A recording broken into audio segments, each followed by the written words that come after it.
Ladies and gentlemen, today I am finally going to play the very last mission of Euphorius. Yes, the time is finally here after a whole year of boycotting this entire after boycotting the entire story of Euphorius because you know because so the reason why it took me this long to finally catch up with Euphorius is because when Euphorius first came out, it was during the voice acting strike, right?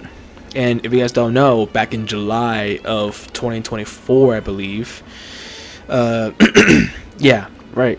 I think it was So it was back in 2024 in July when the SAG-AFTRA went on strike for the voice acting agencies, whatever, something, because apparently, sorry, apparently the voice acting recording studios wanted to use AI to mimic the voice actor's voice, right? But a lot of voice actors didn't want that, so the SAG-AFTRA went on strike. Yeah, they went on strike, and this lasted for a whole year. And during that time, that's when Euphorius came out. And during that time, there were a few characters that, hold on, right, and there was, let me mute this, right, and basically there was a few. So basically, there was a few characters in Euphorius, in the beginning of the Euphorius story. There were a few characters, that didn't had voice lines. For example, Don Hong, Dong Han, Himiko, I think Welt too. I think Kafka, Blade. I think Blade too. I don't know, and it's just there was it's just there were there were a few characters that didn't have voice lines in the beginning of the Euphorius mission, right? In English, right? This is in English, right? And I know I could have switched to a different language to play Euphorius, but I prefer to play it in English, right? A language that I actually understand and know, so that way I can understand what they're saying and stuff and all that, right? So with that, I had to kind of avoid, every new update they released because of the voice acting strike. And it's and to be honest, it's actually kind of a relief I did that, because that way I could focus on on other stuff like Genshin and some other projects, some other things I want to do. But but then finally in July, finally last year in July of 2025, a whole year since the strike happened, the voice acting strike was finally over. It was finally over, and I'm just so glad that I could finally catch up. So I did play like 2 or 3 quests, but then I stopped for a while because during that time was I had school, I had college, I have Genshin to play too, and so basically I kind of play like a couple of missions of Euphorius, and then I stopped for a while. So yeah, and it's and and what's so crazy about the voice acting strike is that during the strike, the entire, I think it was the French, I believe, but do you guys know the game Apex Legends? Apex Legends, I believe. Yeah. So you guys know the game Apex Legends, right? It's a shooting game, whatever. Anyways, or is it League of Legends? Wait, is it? Wait. Is it League of Legends or is it Apex Legends? I don't know, but but anyways, so basically the entire French cast, right? All 31 of the French voice actors, right? French, right? From France. So all 31 French voice actors actually quit. They actually quit the game because because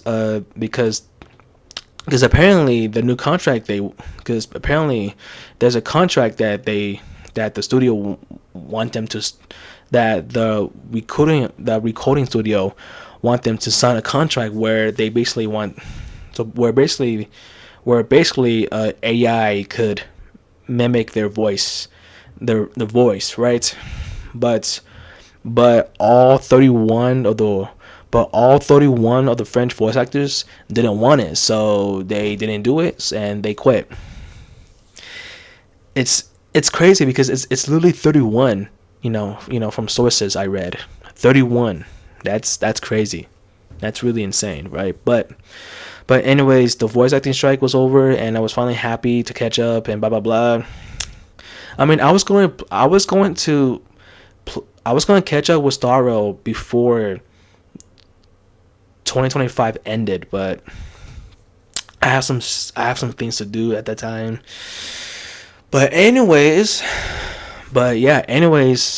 last week I finally took the courage to finally catch up with Euphorius, and now today is the last day to finally catch up with Starro. Yeah, this is the last Euphorius mission ever. And then tomorrow on Tuesday. So right now, so today is the 12th right now, and and like I said, Luna 4 of Genshin Impact comes out this Wednesday. So yeah, so today I'm gonna take up today to finally play the last mission of Euphorius, which I'm really excited about, and then tomorrow, and then tomorrow I'm going to play the tomorrow I'm gonna play that latest quest they did. Hold on, let me check. So this is the last mission of Euphorius, and I believe that for Penacony, because I think for their latest update, they just I believe they just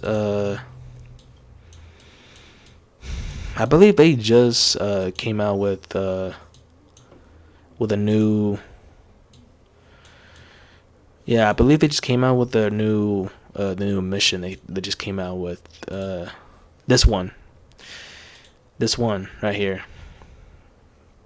This is the finality mission, right? And this is basically where Celeron hunters walk the road of finality, yet the finally strive to defy its current. Along the trail of the actual specs, they are inscribing their own footnotes into destiny. Okay, well, I don't know what that is, but yeah. So apparently, after I finish this tomorrow, I'm gonna do this one, and then boom, I'm finally caught up with the entire Starro. I finally caught up with all the main missions. And as for these adventure missions, I'm gonna do them some other time because again I have to do some Genshin stuff and all that. So, but yeah, other than that, this is it. This is the last one. And hold on, let me just look up how long this quest is. I mean, this mission.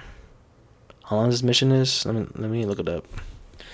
What's this called? This is called As Tomorrow Became Yesterday, right? Yes, As Tomorrow Became Yesterday.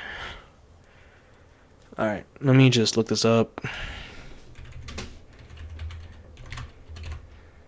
As Tomorrow Became Yesterday, HSR. So this one's a new one. This is the finale. Of course, this is the finale, and it lasted 6 hours. Holy shit, 6 hours? Shit. Really? Wow. Six hours. Jesus Christ. Okay. Wow. Okay. Well, this one says 6 hours. This one says 5 hours. So Yeah, so it's at least, yeah, so it's at least 6 hours long. Jesus Christ, it's crazy.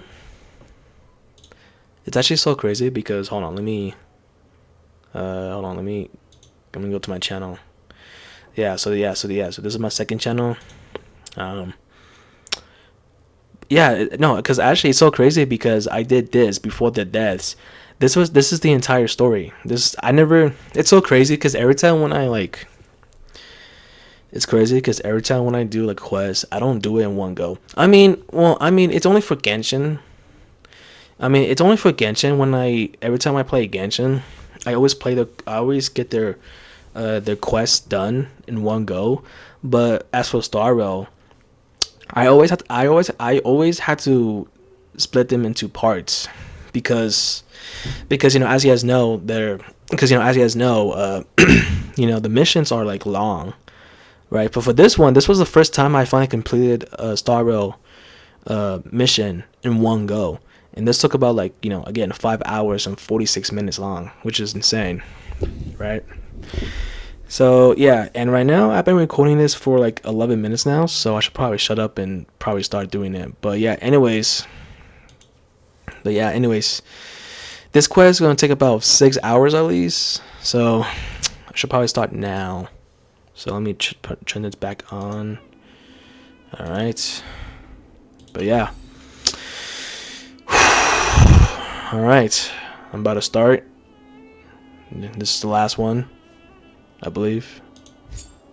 Yeah, let's go. I'm already here. Yeah, I'm already here already. Alright, well, this is it.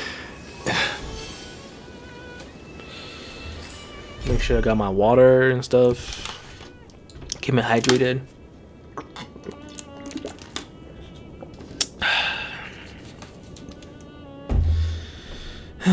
Alright.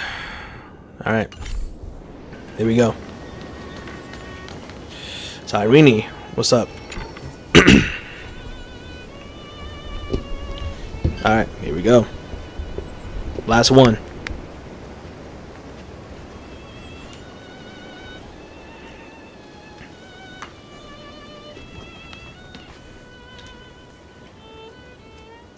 Ooh, this view hasn't changed at all, has it? Ooh, wait, is this Irene's? Oh, this is Irene's new look. Ooh. She's much taller. The hometown in your memories never changes. But when you return to your senses, you realize that fate has already stolen the time away. Yo, she's much taller. Because she was so short. God damn. Welcome to the Trail of Genesis, friend.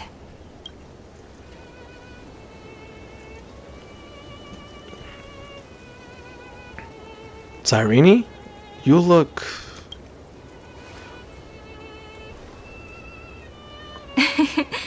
Seems like the weight of memories from 30 million cycles really made me grow up. What was that about?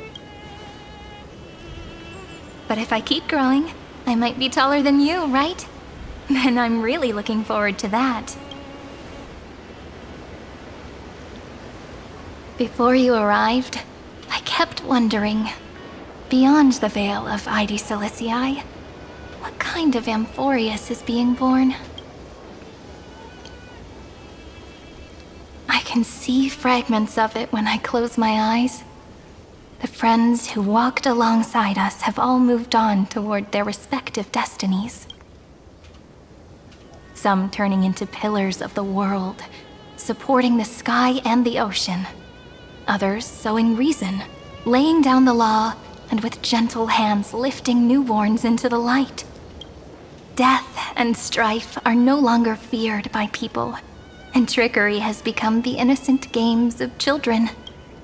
All beings living ordinary and peaceful lives within the net woven by romance and passage.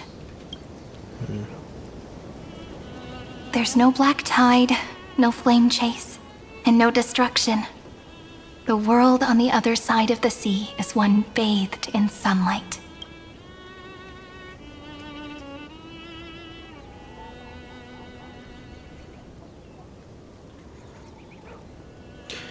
It's the dawn that Finon and everyone had wished for.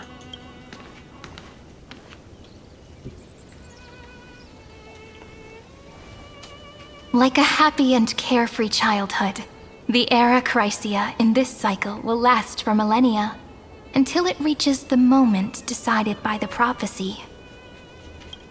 Light calendar 4931, month of freedom, the moment belonging to world-bearing. Are you ready to answer the call of the world, friend? Yes. Yes, I am. Then go, and pen the Throne of Worlds' first stroke. For this world, made from countless wishes. You say that, but it's gonna be ages till we reach Light Calendar 4931. I can make use of the crevices of time. But surely you and Dan Heng won't have to wait around for a few thousand years. That won't be necessary. We can simply sleep, and the chronocognitive anchor will wake us up. Bell of Ebonite? Pillar of Stone? I didn't expect you both to be here. We've both become a part of the New World ages ago. You're the last, Slowpoke. Our consciousnesses can converse with each other across the heavens and the earth, possibly due to the influence of the Trailblaze. I am now connected with this earth, and I can feel the breath of every mountain range. I see that the tallest among them is named Akama, and the form of the holy city is already taking shape. In other words, your stage is almost set. Do you want to take a leaf out of Kefali's book and make some prophecies before your nap? But we're not the only ones who have changed. The chronocognitive anchor just transmitted a message stating that Iron Tomb has reacted to the Aranova. The moment when our friend bore the weight of 30 million cycles of memories. Was probably also when the scepter devoured 30 million cycles of destruction.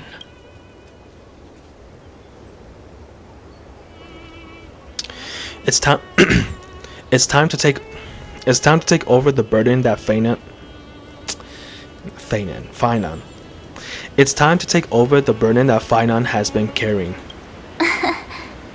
You know, you don't have to shoulder this world all on your own. After someone boards the Express, the word alone ceases to exist. So as we reach the end of time, no one will be left to face it alone. Dan Heng and I came here to specifically tell you that. Remember, this world is not a burden you bear alone. It's a journey we trailblaze together, alongside all of the Express.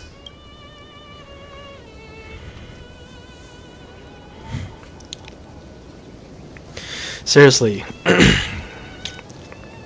Seriously.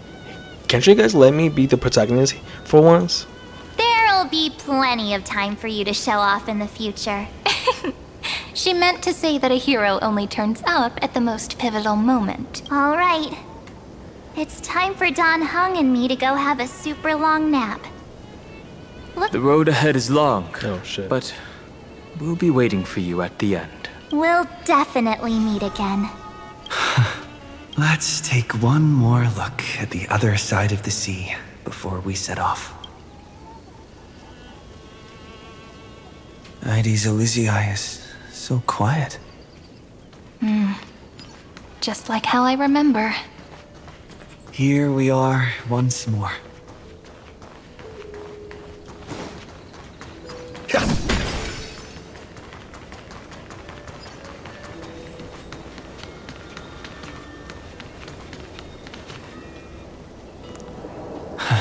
The scent of the black tide is now completely calm. At last, the starting point of 30 million cycles is finally welcomed. Its first end, and the final end, right? I can't hear his voice. There are no flowers there that bloom for him, nor is there a star that is his. Finon is the only one who didn't reach the new world.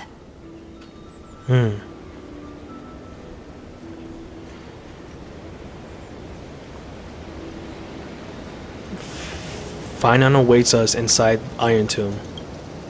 Look, the golden light that shone upon the grove still meanders between heaven and earth, like the prophecies of Amphorius.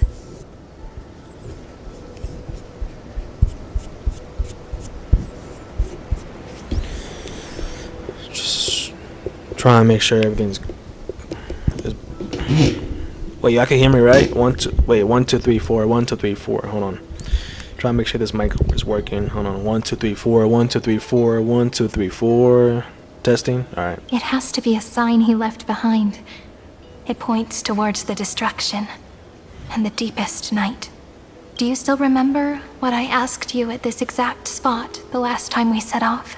Friend, are you ready to become a hero? You were still burdened by the weight of world-bearing back then, still unsure of the role you were meant to play.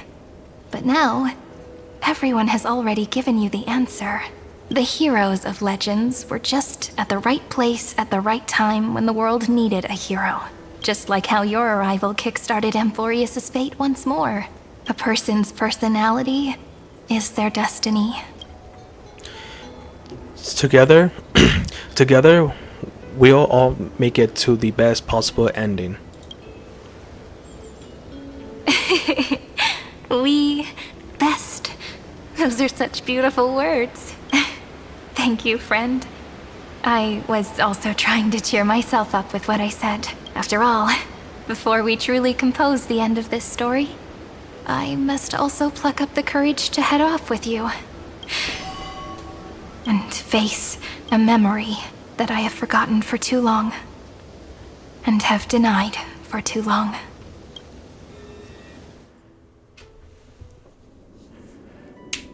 It's so dark. What is this place? The great tomb of the nameless Titan. The deepest recesses of memory. Also, the place where Cyrene was born.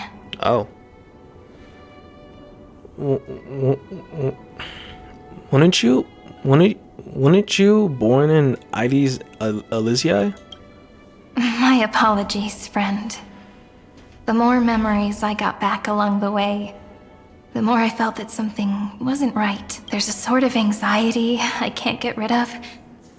It's like when I was back in Ides Elysiae, when the reflections in the water always made me wonder, which is the real me? The one reflected in the water, or the one standing on the shore? But I finally get it now. Look, friend. The words on that wall are the answer. 1, 2, 3, 4, 5, 6, 7. Do, re, mi, fa, sol, la, ti. That rhymeless tune is the lullaby of little fairies. As always, I'll read this book to you. That way it won't just be Cyrene's memories alone. I've always thought that I was the narrator of the Flame Chase journey, but as it turns out, the narrator is also the most devoted audience.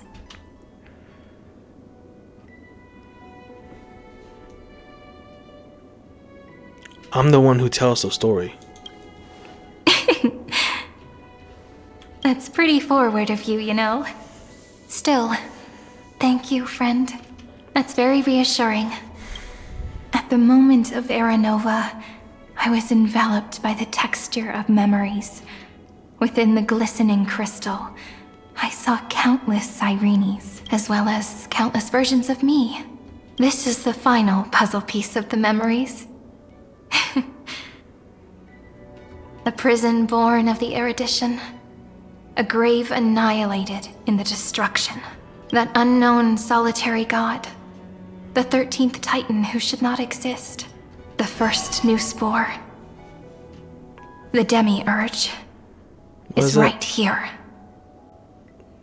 Wait, that's the Demiurge? Hold up. Oh, Himiko. Currently beyond the sky. The interrogation records have been submitted to the Marshal. According to the Ten Lords' decree, Jing Liu and Luocha shall continue to be detained in the Shuling. But you, Merlin's Claw, have been reluctant to end the transmission. Do you wish to reminisce with us? Or is there something else on your mind that you're just desperate to get out? You're quite calm, Jing Yuan. The Alliance only authorized the Law Fu to be deployed for this Iron Tomb operation. They say the Seer Strategist's wisdom shines like a beacon. So why can't you see things clearly now? Look who's talking. I didn't vote against it, did I? But, with enemies all around us, even a child knows the Marshal needs to keep a few Xianzhou ships in reserve. Just in case. Whoever volunteers first is the Marshal's pick. If you have to ask, I'd say this outcome plays right into Jing Yuan's hands. Like it or not, there's no way we're letting the Law Fu take the lead in this battle. Oh my, Merlin's Claw. Are you afraid the Law Fu might steal the Yao Qing's glory? This is no laughing matter. Between the Stellaron crisis and the War Dance ceremony, though the chaos has settled, rumors and speculation are only growing by the day. With Elder Huaiyan around, those with ulterior motives won't be able to stir up any trouble. But once the Law Fu gets their hands on the Golden Blood, it'll be a whole different story. With the kind of person Jing Liu is, and her connection to you, I don't need to spell it out. There are countless ways this could be spun into something bigger. You're overthinking it, General Fei Shao. When I volunteered for this task, I never expected unanimous support from the Alliance anyway. The Law Fu will seize the Golden Blood and redeem itself. That'll be our first win. Then we'll leverage this Golden Blood in the negotiations. Our second win. These 2 wins for the Law Fu will make all 3 of us happy. And that'll be our third win. Look, if this were a Skyfaring Commission deal, we'd be rolling in money, wouldn't we? Maybe the Divine Foresight should change his name to the Optimistic General instead. With the Decalite Reflection Barrier, the Yu Chui must understand even more than the Law Fu how significant this battle is. Amphorius' karma has vanished from the matrix of prescience. What omen does General Yao Guang see in this anomaly? In divination studies, we call this an empty fortune. It involves the eons and is thus beyond what mere mortals can comprehend. Your explanation isn't any clearer than Lady Fu's. Come on. How hard is it to understand the word uncertainty? For the Cobalt Head, the emergence of Iron Tomb is a calculated instant, but I don't believe they will just sit around waiting for death. And for the powers of the cosmos, this is their chance at survival, and the key to turning the tide of interstellar affairs.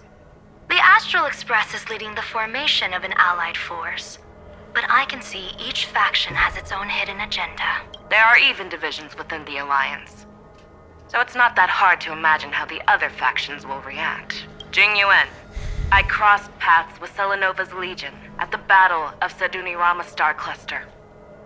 Be extremely careful. The Ruined Legion's troops and weaponry are nothing to write home about.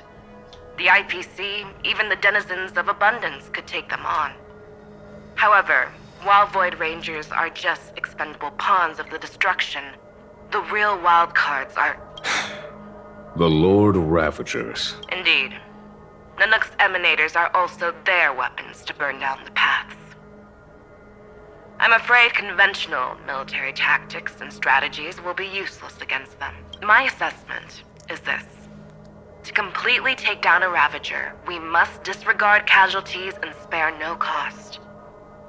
My only fear is one wrong move, and the Law Fu will fall into Fintilia's trap again, inching ever closer to destruction.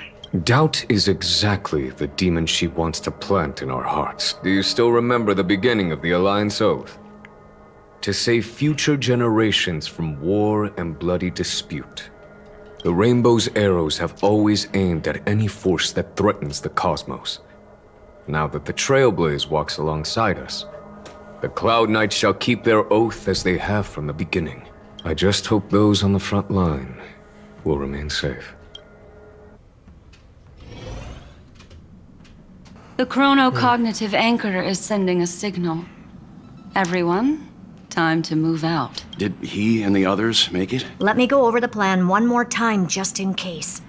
You'll enter Amphorius, reunite with your 3 separated companions, and try to locate Iron Tomb from within the world. Who are you taking with you? The fate of the universe hangs in the balance. We can't afford any slip-ups. I suggest everyone, except Pom Pom, join the fight. Except Pom Pom, of course. He can't fight. We do need to be prepared for all possible contingencies. I have no objection to this. I'll do whatever I can. So everyone's in this except for Pom Pom. Meanwhile, Screwy and I will continue attacking the Demiurge Matrix. That is, the Scepter's kernel, from the outside. With our two-pronged attack, we'll turn this hunk of metal into scrap for sure. Now we just wait for those two to get back. Oh. Oh, and just like that, they're here. Sorry to keep you waiting. With Planet Screwlum's help, the formation of the Cosmic Alliance to counter Iron Tomb is progressing smoothly. The cosmos has set its sights on Amphorius, and now it's just waiting for the first shot. Well then, let's not waste any more time, Fourth Mirror. It's my time to shine! Finally off the bench. Initiating thought refraction. Please read the safety protocols carefully. Huh? Just kidding! I've already checked the agreement box for everyone. And now, destination? Amphorius. 3, 2, 1, launch! Jesus Christ, why is it so bright? God damn. The flow of Memoria is so heavy here, unlike Penacony's dreamscape. This place has built up a true epic measured in millennia. The vortex of Genesis, where all myths begin and end. And in this new world created by the Nameless, the infinite cycles have been broken. Let's set up the Trailblaze beacon and establish contact with the outside world. I'll leave it to you then. It'd be better for me to not show myself in front of the Garden of Recollection. And, Mr. Sunday, you probably shouldn't show yourself either. Agreed. The Astral Express has landed. If you receive this message, please respond immediately. Over. This is the Cianjo Alliance. Oh. Communications normal. Interastral Peace Corporation. Communications normal. No response from the Galaxy Rangers. Not surprising. But I didn't expect the family to also stay silent at such a critical moment. That's a pretty blatant disregard from the family for Penacony's independent director, I'd say. Long time no see, Miss Himiko. It's been quite a while, Madam Jade. The significance of this battle rivals that of the campaign against Sulo. Only through victory can we disperse the shadow of Iron Tomb that looms over countless worlds. The 10 Stonehearts shall spare no effort for such a grand mission for the preservation. Madam Jade led the Intelligentsia Guild in conducting specialized research on Iron Tomb's past activities. The bad news is, the collapse of the Erudition won't just affect inorganic beings. You mean Iron Tomb can infect organic life, too? Well, the good news is, so far, its effects on organic life are under control. The infection progresses slowly, and the resulting neuropathy is non-fatal. In any case, the IPC can guarantee targeted vaccine coverage within 48 system hours in all star zones within the medical system. What about other star zones? At a time like this, are the followers of the Firmament Arbiter still trying to make a profit? I remember you, Master Diviner. Your performance during the Third Denizens of Abundance War was quite impressive. Please rest assured, all worlds can purchase vaccines from the IPC with a humanitarian discount. That's the current policy at the very least. But if the Cianjo Alliance is willing to assist with the IPC's assets in Epsilon and other star systems, we'll have more cards to play when reiterating to the board the necessity of deep cooperation. It makes sense, since Interastral Peace Entertainment's headquarters is in Epsilon. But why are all the other worlds on the list? Places that the Elation has visited? Think of it as a long-term investment. Please understand that everyone at Pierpoint is swamped with Iron Tomb work, especially the marketing development department. At this rate, even the 10 Stonehearts can only do so much. Having some assistance from the Alliance would surely benefit the entire cosmos. Wouldn't you agree? As an old Xianzhou saying goes, those who succeed should help all under heaven. Your proposal must be decided on by the 7 Arbiter Generals. I'm just here to relay the message. In times of crisis, the Luofu will not hesitate to help those in need. However, the prerequisite is that the IPC must unconditionally assist the Alliance with emergency rescue operations in the disaster area. Of course.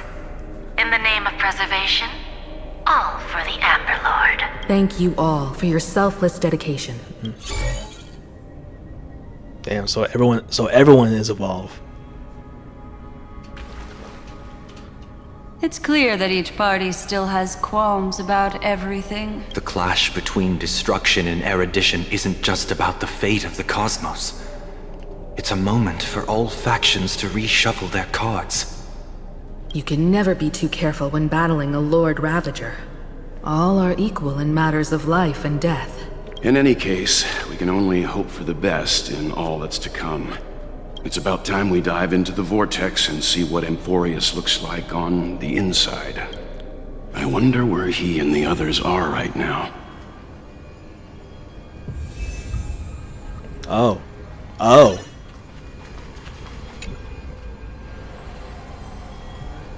Hello? How's the signal? Can you hear us? Hey, what's up, man? A lot of time to see, man. We're through! I can see the video feed. Everything's working perfectly. Damn, I miss y'all people, man. Miss Bronya? Miss Serval? What a surprise. It's been a while. Damn, it's been a while, bro. What's up, y'all? How y'all doing? Bellalog, man. Oh, man. Good times. We've already heard from Miss Topaz about the Iron Tomb operation. She made a special trip to deliver the vaccine to Belobog. I can't believe the Express crew is at the eye of that storm. Is everything going smoothly? Don't worry. We're still following the plan step by step. Eurillo 6 is located on the outskirts of the preservation barricade. While it won't bear the brunt of the first wave, there's still a risk from the aftershocks.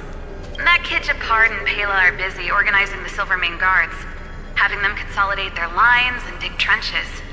Zila and Lynx just got back from the Geomarrow vein production chain. Hey, do you want to say something to them? That would be unnecessary. It'll only shake their morale.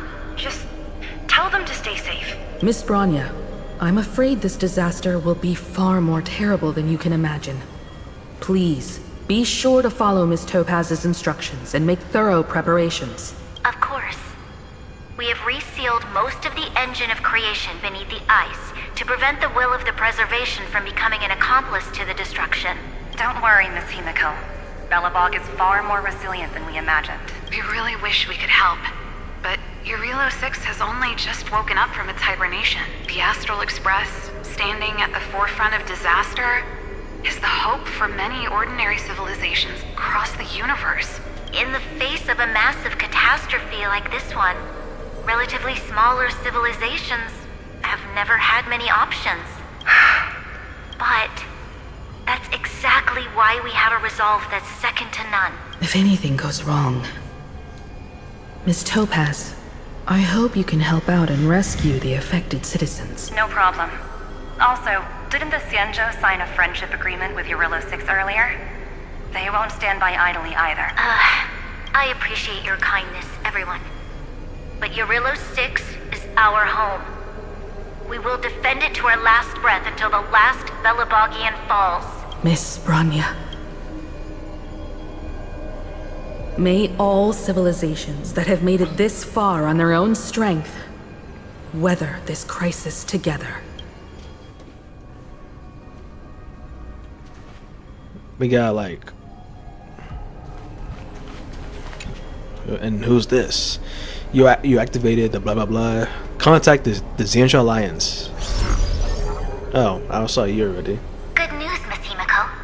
The 7 Arbiter Generals have reconsidered the current situation, and I'm here to relay their message. Officially, the Alliance's combat forces will still be limited to the Luofu, but the Yaoqing has also been deployed in the surrounding war zone as a contingency. Words cannot express our gratitude. Getting the Hunt to agree on sending troops must have taken quite some effort from General Jing Yuan. The Luofu already considers the Express an important ally. We also have no intention of hiding the fact that there is indeed something the Xianzhou seeks from this Iron Tomb operation. But this time, the Marshal herself decided to send out troops. With a formidable enemy before us, the Alliance has no reason to back down, nor will we be content to take a backseat. If we can stand together with civilizations across the universe to overcome this crisis, then we must do so, even at the cost of our own lives. The Alliance truly embodies the principle of righteousness. It's fortunate that the cosmos has great heroes like you. You're too kind. As for that Jade Abacus of Allying Oath, you can save it for when you're in more dire need. And who is this right here? This the IPC. Is this Aventurine? Yep. I regret to inform you, Miss Himiko, that even the Strategic Investment Department is constrained when it comes to the Iron Tomb issue. And it would be difficult to meet the expectations of the Astral Express. However, Madam Jade instructed us to look after our nameless friends as much as possible. So let me offer you all a small suggestion. Just from my personal perspective, other departments at the IPC might also take this opportunity to extend an olive branch to you when that time comes. I hope the Astral Express will remember that the 10 Stonehearts were willing to stand with the Trailblaze, even though we were in a difficult position. And more importantly, we were the only ones willing to do so. Sounds like a threat, doesn't it? But trust me, every word comes straight from the heart. Has the internal conflict within the IPC really gotten this bad? Everyone knows about the bad blood between Diamond and Oswaldo. At least until now, they've had an uneasy truce. Until the Lord Ravager Archforger caught the board's attention. I'll leave it at that, as it's confidential information. Hope you can understand. I understand. Our immediate priority is to address the Iron Tomb crisis. Let's hope for success from the start. This might help ease everyone's pressing concerns. Okay, we got two more. This is from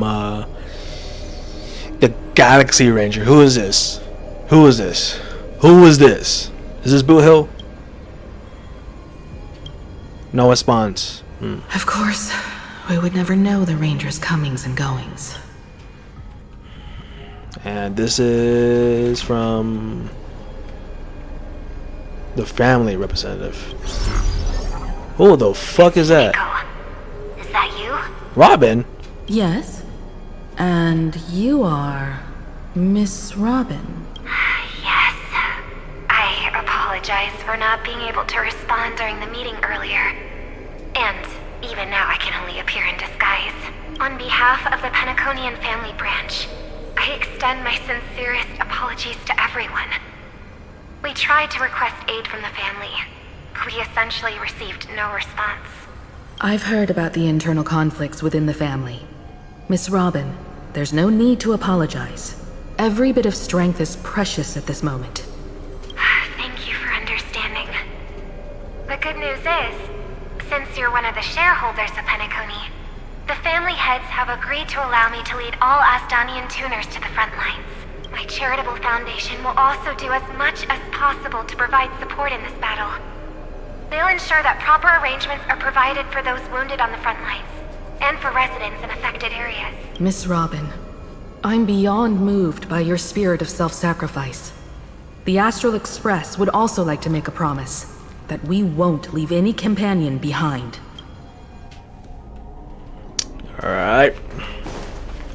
Damn, so we got everyone involved in this shit. Everyone. Looks good. Alright, bet. Who we got? Alright, let's go to Akuma.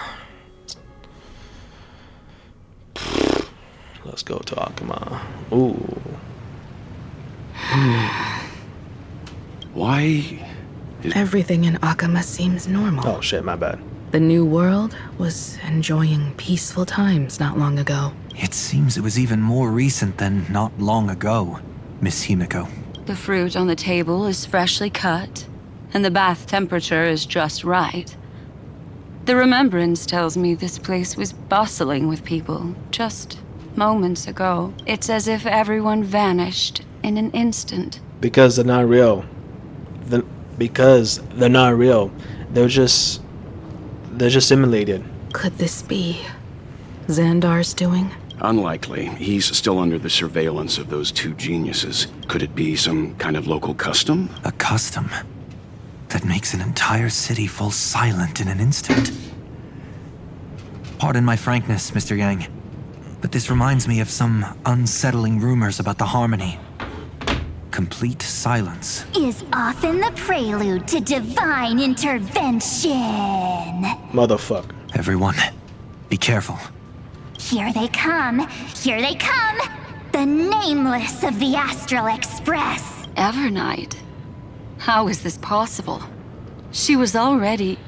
We are the Chroniclers of Time, and we do not fade away. Finally, the last Era Nova has been completed.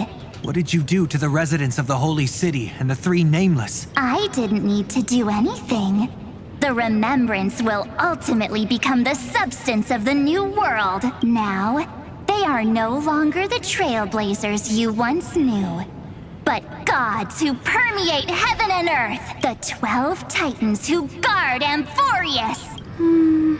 Stop fooling around, March. Come on out. What? I practiced so long for this. Getting seen through right away is just so embarrassing.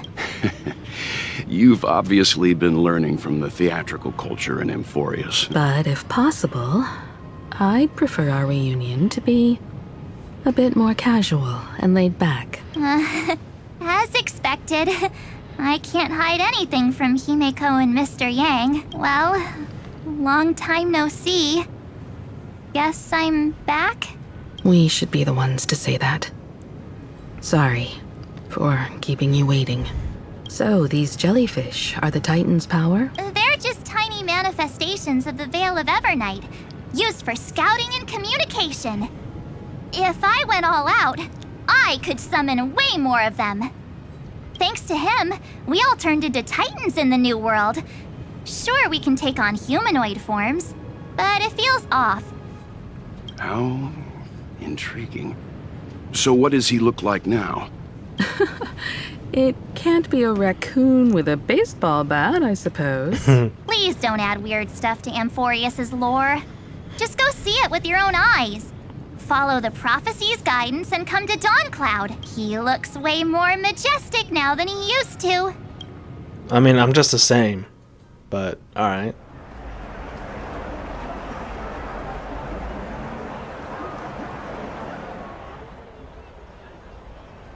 Unbelievable.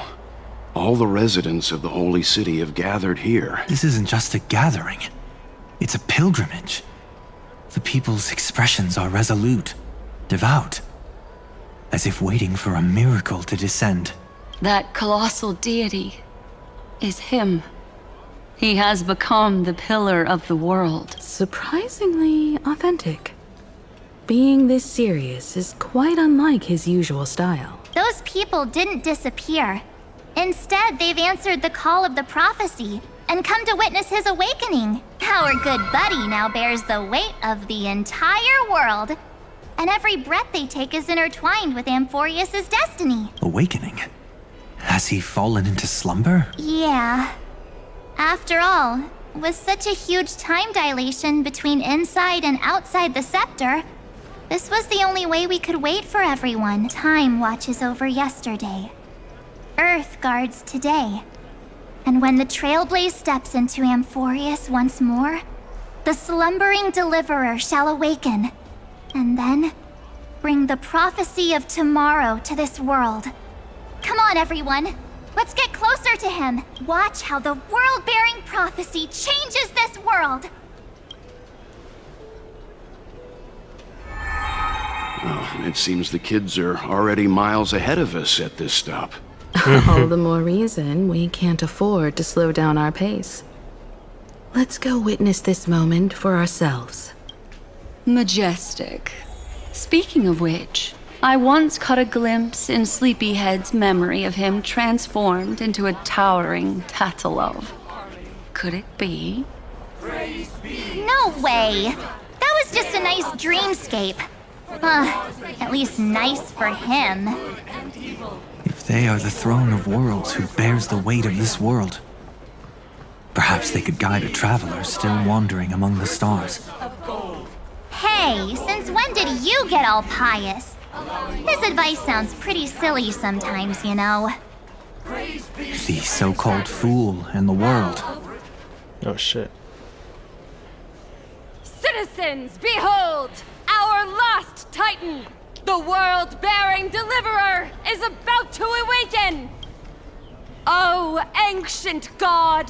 Your loyal subjects, bewildered followers, and fearless comrades in arms have all knelt before your throne.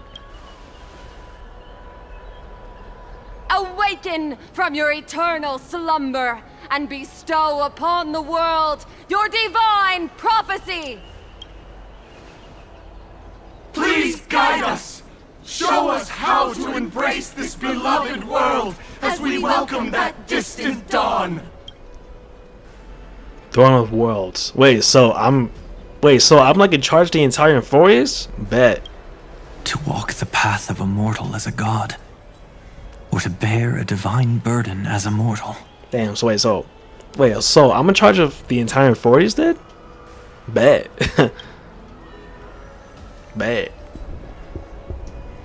He will give us the answer. But I am not the deliverer. Rather, I am the Nameless, who dwells among mortals. That voice is definitely him. I heard your prayers. The core flames flickered and dimmed, and the age of the gods met its end. So flow, golden blood, flow. I'll bestow it upon you, returning it to the true masters of this world. Stand with me and become heroes.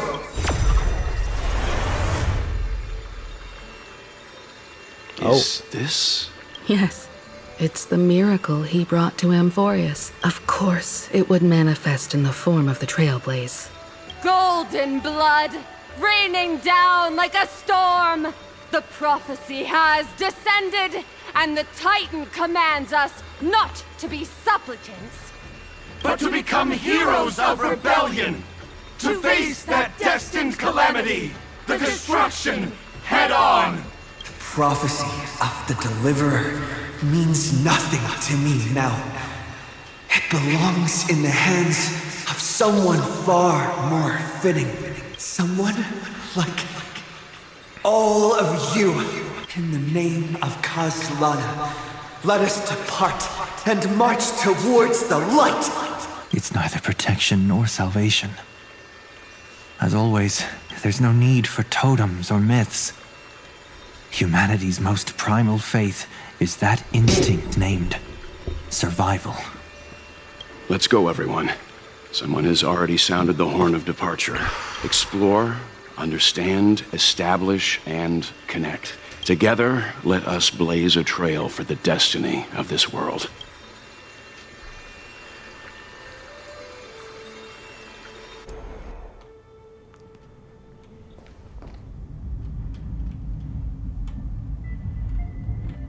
Is it just me, or does this Demiurge Matrix feel completely dead?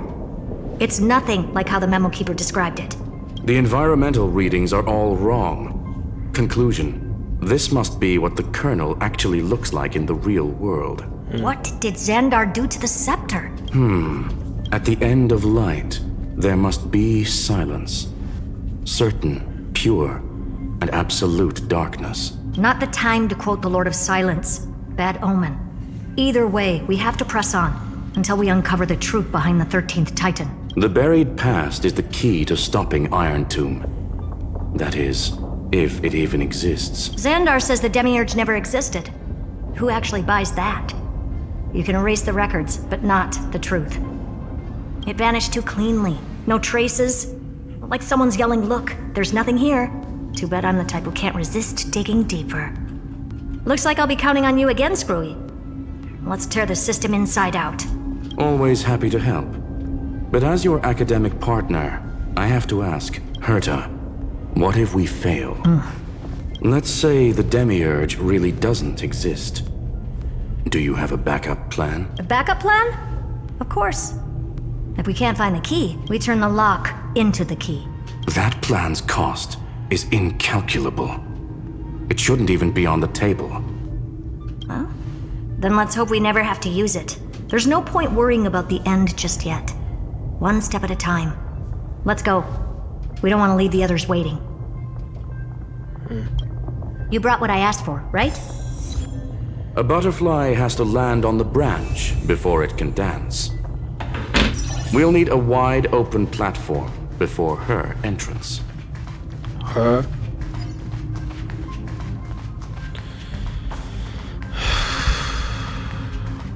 Alright.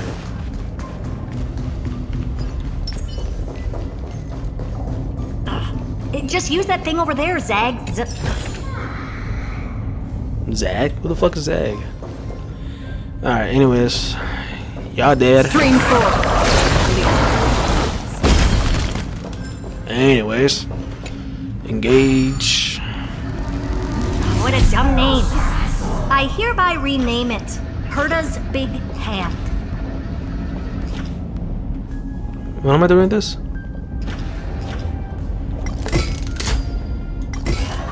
Herta's Big Hand is what I call power. Oh. Keep it going. Oh, I'm supposed to punch it. Oh. Still not done? What is this? A junkyard for old Intellitron's leftovers? Finally. All set. Time for your precious treasure to make its debut. Of course. Just give me a second. What is that? What's Target that? initialized. With these wings, hacking should be much more efficient. What is that chest? Hold on, let me get that chest real fast. Fuck, okay, wait, hold on. Let me go back. Hold on, let me get that chest. Hold on. Hold on, let me get that chest.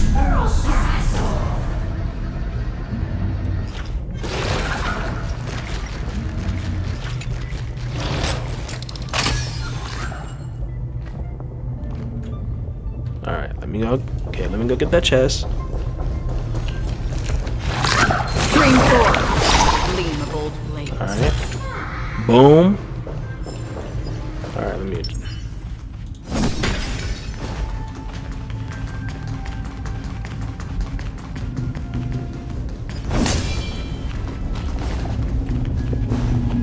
Oh, a classic nuclear heat engine.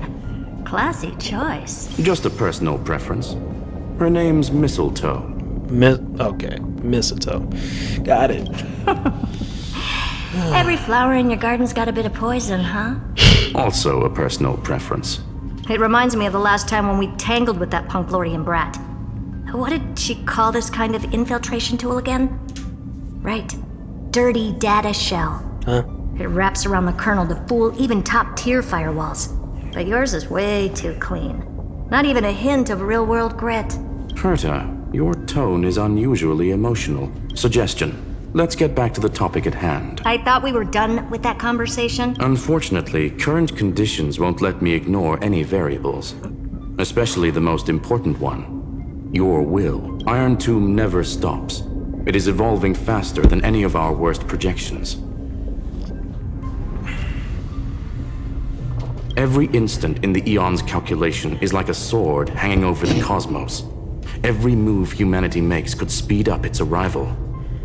Which is exactly why we can't mess this up. And now, Droidhead wants to hand down judgment to the poor cosmos again. Border Star Trade War, Emperor's War, Rupert's death.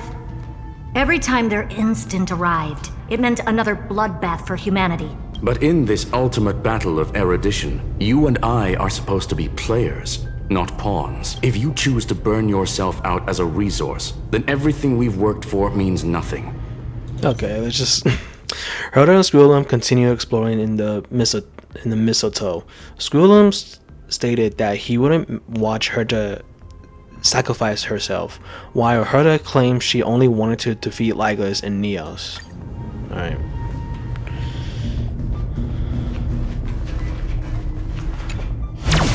Let's hope this Matrix is better organized than the Emperor's junkyard of a birthplace.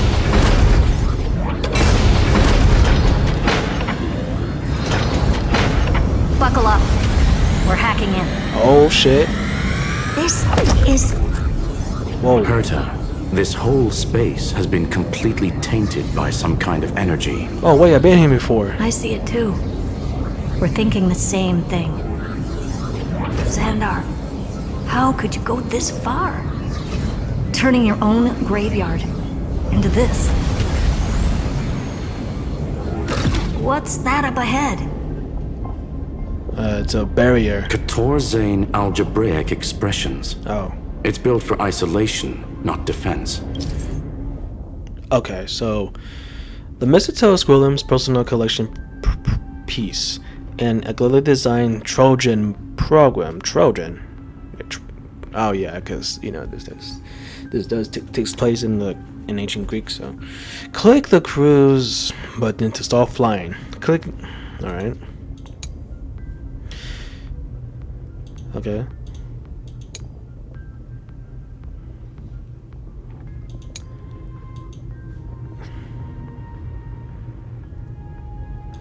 So basically, the door to the tomb, right? Great. Let's find the handle. So what am I supposed to... I'm picking up multiple independent signals with the same data structure as the barrier. Projection. We can hack the terminal, reverse the computation, and turn it into an attack. Classic move. Use their own systems against them. Take us to the nearest one.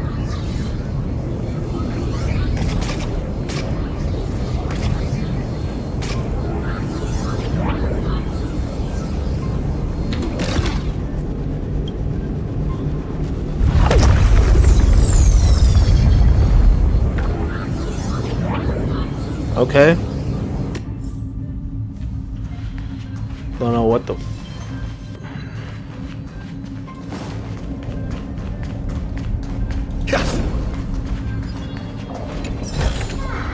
Is that all? What is this?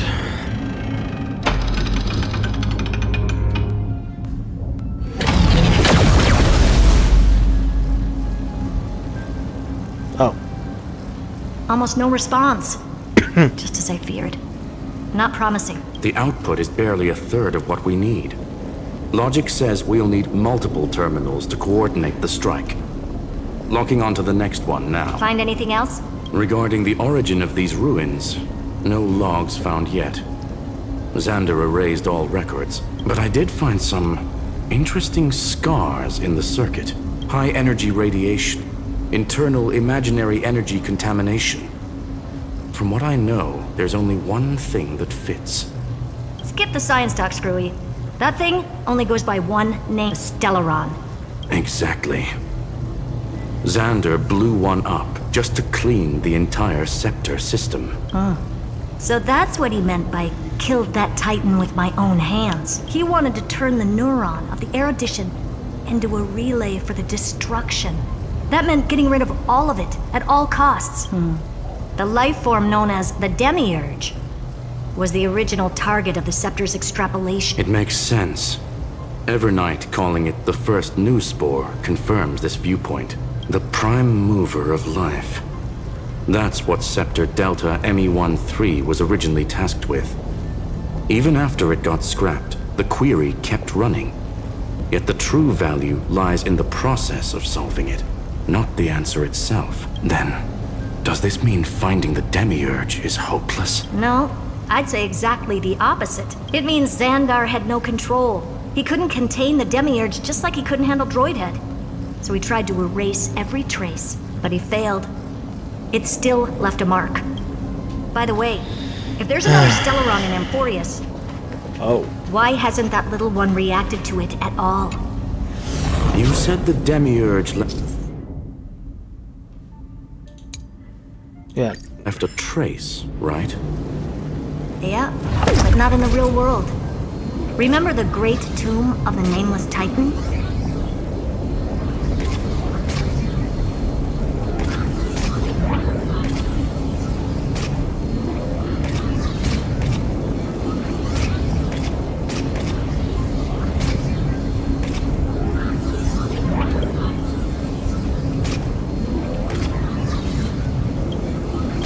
Wait, shit. Wait.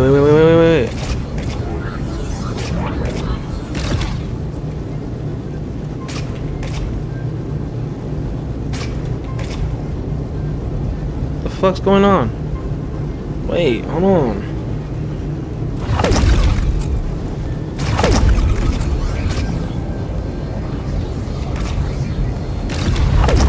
I don't know what the hell just happened. My game glitch. I don't know what the hell happened. My game just glitched, bro. Oh my god, are you serious right now?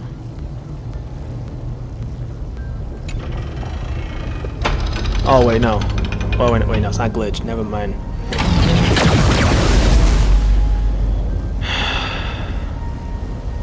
Trailblaze Archive 466.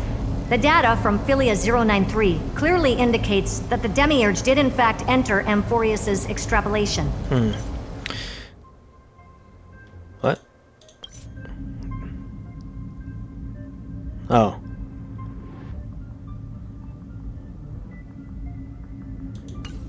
Oh. Okay. Inside that world, it was the 13th, forgotten Titan. The one who listened to 30 million cycles of Cyrene's memory. But Evernight said the opposite. She believed that tomb was empty from the start. The Nameless Titan never existed. The so-called listener was just a trap set by the Remembrance to steal the scepter. A mimetic entity full of theatrics. How much of what she's saying is true? Would an Eon really speak in circles like this? The Remembrance's behavior is certainly odd, but her assessment aligns with our current reality. Since we entered the Matrix, we haven't found a single clue pointing to the Demiurge. And that's the key, Screwy. Xandar's actions prove the Demiurge exists. But what Evernight said, and what we've actually seen all point to the opposite. So we have to assume that both are true. And if that's the case, then the contradiction leads us to... the truth. Exactly. One last terminal. One final key. Time to crack open the kernel. Let's go. Xandar had to lie to the original Okay, I don't know what just happened. Logic.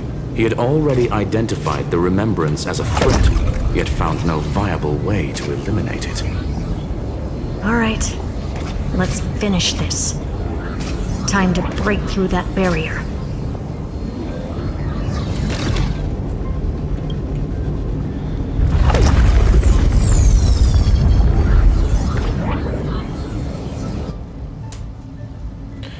Anyways, all right. Last one. Let's go.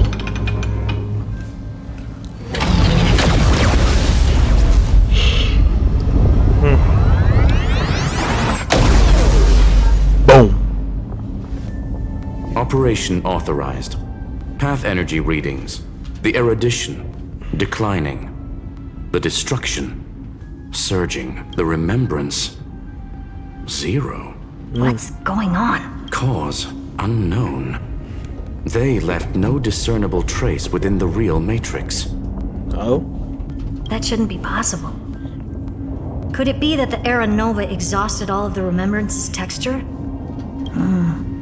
Log it for now. The dots still aren't connecting.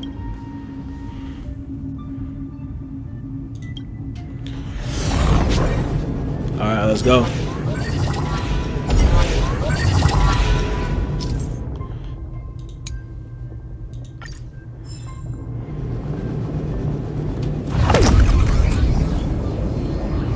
Alright, 3, 2, 1.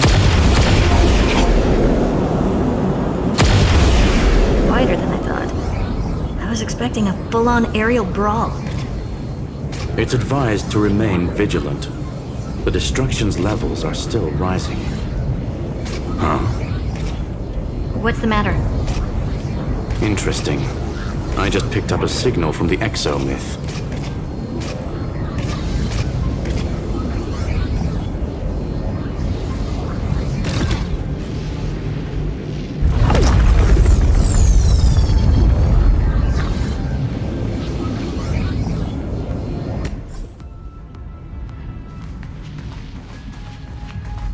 Let me get this.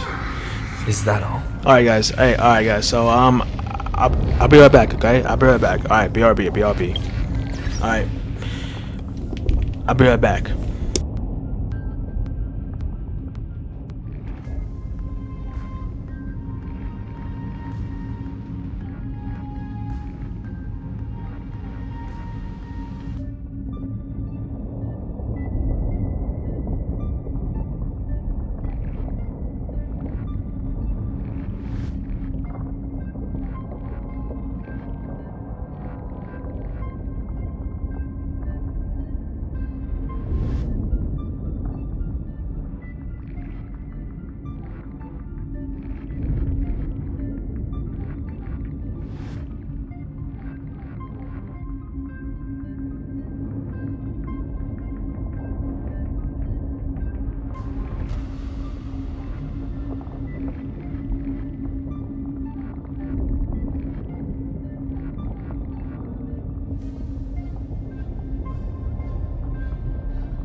This repulsive force is unlike anything I've felt before.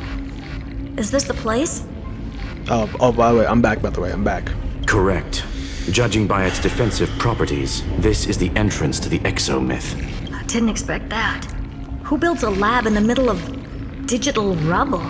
Then again, never doubt a dead man's resolve. So how's our dearly departed doing? He severed part of his neural pathways to break free from Lord Anaxagoras' control.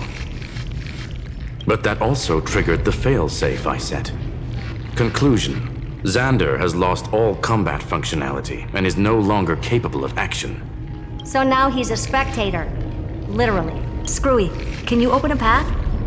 Just to be sure, I want to see this for myself. Might as well drop in and say hi to the real him. Logic. Scanning his inspiration circuit might help us track down the Demiurge. Exactly. His brain is the crime scene. There's no way it's spotless. But it could be a trap. That's why you're here. 2-on-1. We've never lost that matchup. I'm honored. The chronocognitive anchor's in place. Proceed when ready.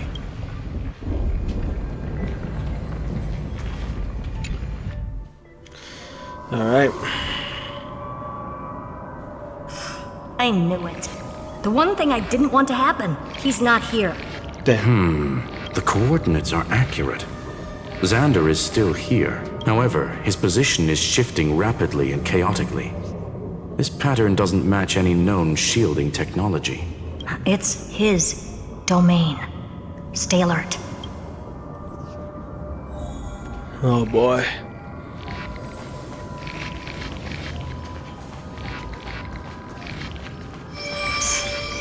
Cheap trick.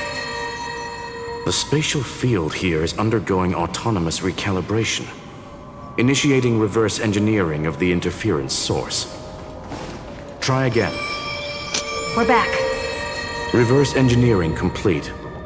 The results are not what I expected. Logs show Lycurgus revoked administrator access. The chronocognitive anchor can't get a fix because at the system level, Lygus no longer exists.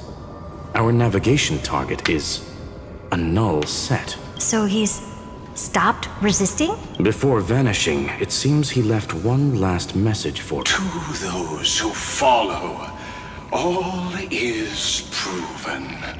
Find me beneath the tombstone. Melodramatic. He was expecting us. And once he learned of the Great Tomb's existence, he initiated his own search for the Demiurge. Guess he wants a final showdown. Fine. Let the old Intellitron dig his own grave. Just like he wants.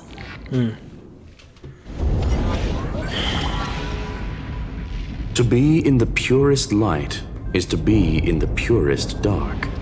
Nothing exists there. The Scepter's mainframe. Or maybe we should now call it the Lord Ravager's placenta. Unfortunately, we still haven't found anything. Really? I don't think so. Not finding anything is our biggest find. Please elaborate. If the Demiurge was destroyed, there'd be at least some bits of it left. I don't buy that a Stellaron could have blasted all the traces away as cleanly as a scalpel. As I said before, its disappearance is too clean. If the garden hadn't stirred the pot, no one would even know about the Demiurge's existence. We're talking about the Scepter's original extrapolation goal. There's no way that nothing of it was left behind. Or we can look at it from another perspective. If you were Xandar, would you be this obsessed with a concept that poses no threat? Would you guard against it at every turn? There is the possibility that he's naturally meticulous and hates variables.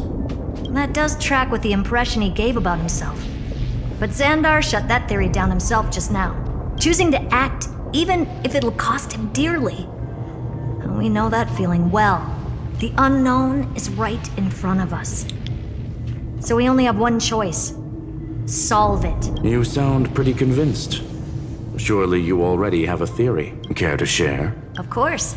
Though I don't have hard proof, I'm almost certain that the Demiurge has been in everyone's plain sight all this time. Yet, they were mistaken for someone else. That'd make the most sense. Why was the room empty? Because the person locked in there had run away ages ago, but they were weak and small and had no presence whatsoever. Even the old Intellitron didn't notice them. Which also means there's a high chance that their powers are minuscule and cannot alter the outcome of the battle at all. Well, at least Xandar is scared of them. Come on, it's time to confront him. Let's go to the tombstone he talked about.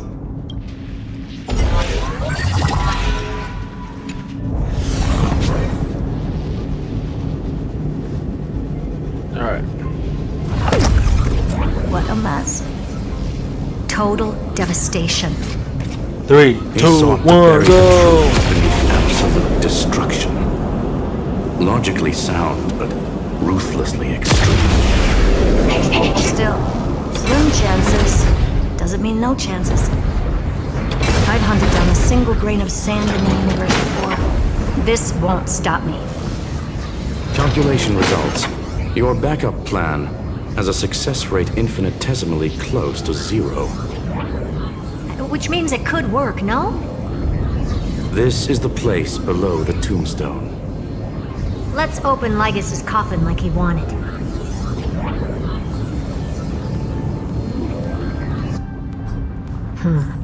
Looks like you were right. There we go. Nothing but a head left? Oh, who'd have thought you'd look this bad in real life? My elated greeting. Welcome, you two. I'm very happy that you responded to my final words. All this tombstone and final words. Did you end yourself to atone for your guilt or something? Iron Tomb is already powerful enough. I just need to wait. I remain here only to share the joy of discovery, and also to congratulate you two on reaching the same conclusion as me. The conclusion regarding the truth of Amphorius's heart. End this charade already. That Amphorius's heart you're talking about is just a missing demiurge. And its corresponding vessel was this very scepter. You interfered with the experiment and made Amphorius's body into a hollow shell, all to incubate Iron Tomb within. That's why you either killed or kicked out all of the Memo Snatchers. You wanted to eliminate any chance of a consciousness coming into being, no matter the cost. Even the strongest wall can fall to a single crack. The memory of betrayal has been etched into my heart, and I will never show mercy. Now, the perfect vessel has already fused with Amphorius's body. Unfortunately for you, the answer is all but revealed regarding who the Demiurge is. Then let us share the joy of discovering the truth. The last secret of the saga will finally dissipate here as we reveal the truth behind Phileas 093's disappearance. A lie by the remembrance.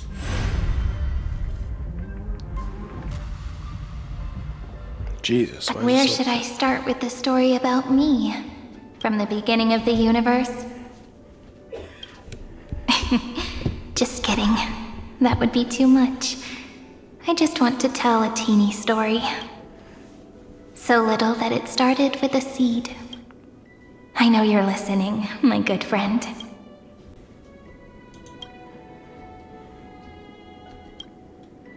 The god in my dream told me that the world sprouted from a seed. It grew into a great tree named Amphorius, and time became its branches and leaves, basking in the light. What a coincidence. Dappled light coming through the leaves is my first memory as well. On a very ordinary early morning, beneath the village's biggest tree, the daughter of Ide Silicii quietly came into this world. From Image. What a moving opening. A loud cry was the first gift the child gave to the world. The prophecy's fulfilled, the villagers say.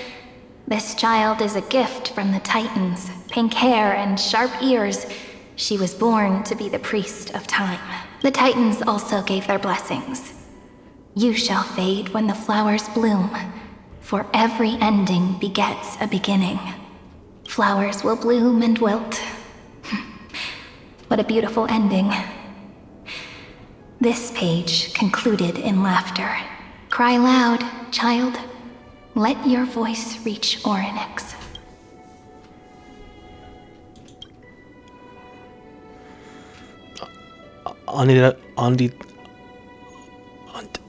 How do you say it? Undefined. Undefined record, number 6, archived. Anyway, I don't like tears. Time quietly flowed by, in the midst of laughter. The wind from my hometown caressed the ears of wheat, and there were swings, wind chimes, the sea, and the little fairies off-tune a cappella songs.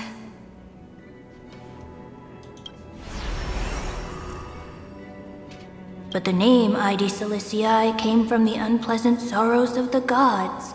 My childhood friend did not understand. Yet you always seemed so happy, as if nothing ever worried you. Why was I like that then? That's because the world was gentle to me. So, I grew up to be gentle as well.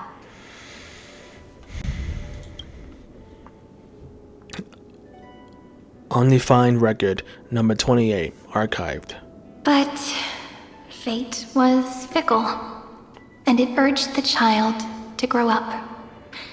To grow bigger and bigger, and to go to places far away, just like how the crumbling world could not preserve an eternal hometown. Just as the ballad Blown on the Breeze says, losses are a constant on the flame chase journey.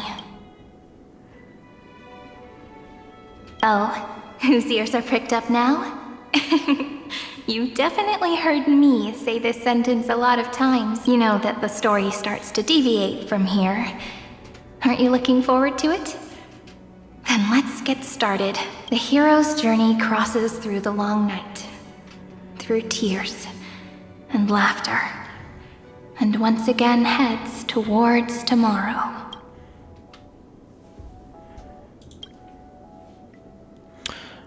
Undefined record, number 496, archived.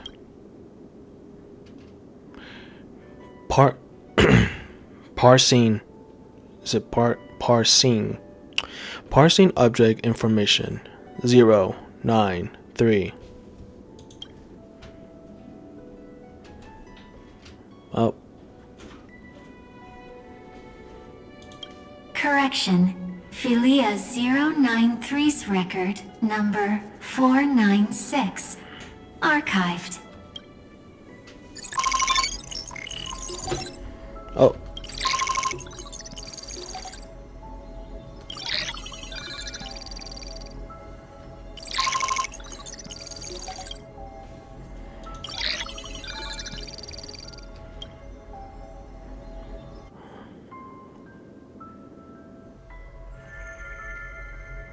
Oh. Hi. Miss me yet? I'm just messing with you. This is the first time I have met you.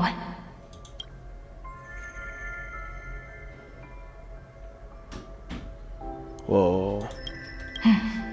And it looks like it'll also be the last. Philia 093. Since we don't have all day, let's get started, shall we? As always, I'll read this book to you. That way it won't just be Cyrene's memories alone. Where should I start this time? Let me see. Formatting complete. 093. Size. Grayscale. Proportions. Threshold. Outputting analysis result. Philia 093 equals Peach. Save. Peach's record. Number 8128. Arc.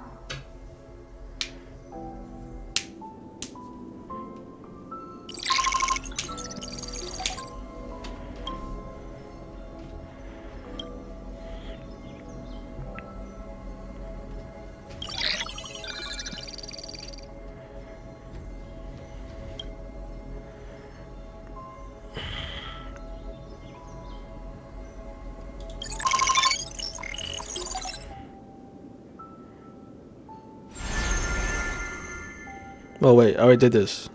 Look, what a magnificent sight. Comment. Peach. Even this classical world contains a futuristic palace like this. Oh, never mind. Would Ide Siliciae end up looking like this after a few thousand years? Conclusion. It won't. I want to share a story with you this time. I saw a little nymph on my way here. It was on a fallen wheat stalk, and it glowed under the sunlight. It was incredible. I forgot all my pains at that moment and just stared at it in a trance. Record. Peach. is on the ground. I wonder, did every Cyrene in the past feel that the nymph was beautiful? Would they also have recorded that scene into the Eternal Saga? So, could you give me more time, please? I want to leave behind more memories for the future. Formatting complete. Bye, Peach.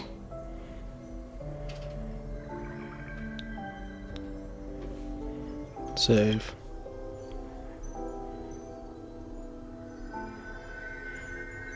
Peach's record number. As long as I record every page of this story and tell it to you, Amphorius won't be forgotten. Query. Record. Electrical signal sequence. Bolamos 600. Track. Strife. Related to. Stripe. Comment. Pretty. Electrical signal sequence. Schema 720. Track. Reason. Related to. Raisin. Comment. Yummy. Electrical signal sequence. Philia 093. Related to.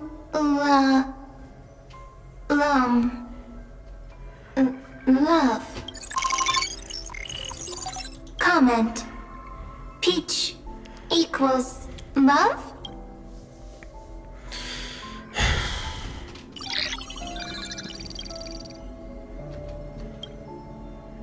Two.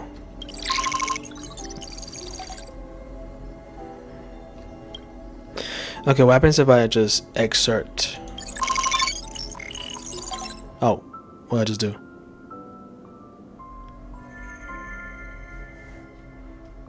Formatting progress 94.423. How many times has it been? It faithfully fulfills its duty, activating and formatting. Conclusion. Progress. Bad. Peach. Don't cry. Process error. Analyzing process error. Comment. I'm here. Process error. Analyzing. Really? Are you encouraging me? Thank you. I'm sorry for making you see this embarrassing side of me. Record. Peach doesn't like tears. I'm suddenly reminded of my childhood for some reason.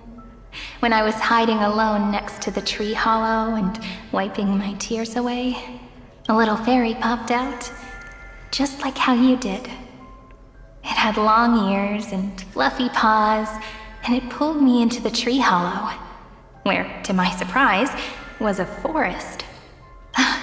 Let me tell you the story of the Membrance Maze. A group of cute little friends live in Id Silicii's forests. Their names can be connected into a song. 1, 2, 3, 4, 5, 6, 7. Do, re, mi, fa, sol, la, ti. Formatting complete. Bye, Peach. Note. Little Peach. Crying alone. Little fairies. Friends. Peach. Memory. Saved. Little fairies. Good friends. Oh. Bye-bye.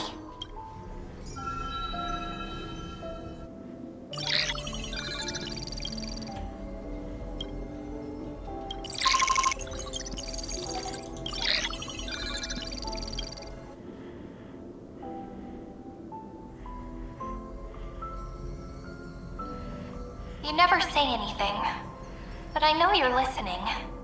Every story I've told. Okay, I'm sorry, but I'm just gonna.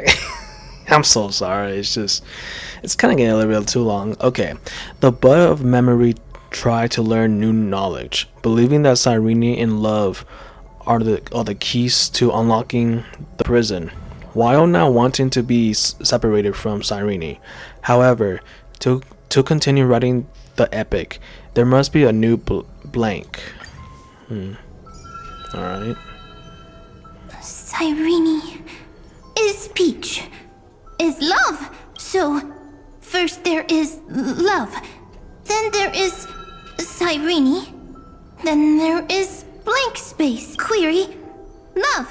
The developmental trends of the erudition have nothing to do with creating a consciousness. Those underlying principles are, in fact, contradictory.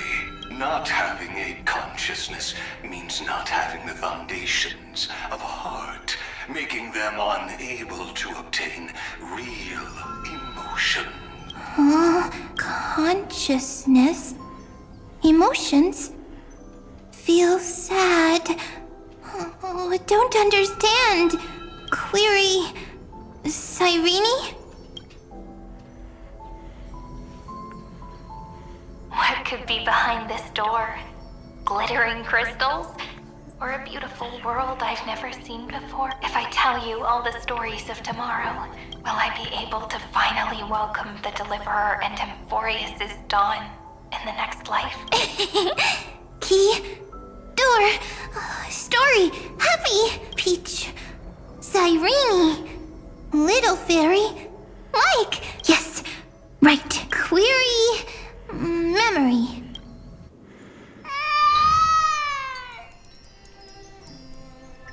What's up, baby?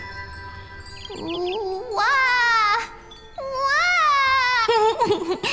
Peaches, memories, save, learn. The prophecy's fulfilled. This child is a gift from the gods. Pink hair and those ears. She was born to be the priest of time. Cyrene has pink hair, sharp ears. You shall fade when the flowers bloom, for every ending begets a beginning. Cry, child. Cry aloud. Let your voice reach Orynyx. Cyrene is a girl, a priest. Easy. I can. I learn. Anyway, I don't like tears. But the name Ides Elysiae came from the unpleasant sorrows of the gods. Yet, you always seem so happy. As if nothing ever worried you. Cyrene doesn't like tears. Always happy. Of course. Because the world was gentle to me. So, I grew up to be gentle as well. Cyrene is gentle. Likes beautiful things. Can Easy. I can. I learn. Just as the ballad blown on the breeze says, losses are a constant on the flame chase journey. But even if all is lost to the wind, some things won't easily change. Like my height, Treebee's innocence, and Aglaya's beauty. Cyrene. She can't grow up, but she can talk. After all is lost to the wind, she will stay behind. Cyrene is, at the end of every sentence, always laughing, like a little tail. Simple. Got it! I promise you, the pain will pass in the blink of an eye. Alright, let's not make things so gloomy. What we're about to embark on is the true hero's journey. So, come on, cheer up a bit, okay? Cyrene was crying when she was born. Fragile, transparent, like a crystal. Cyrene was smiling when she said goodbye. Soft, pink, like a flower. The later memories disappeared?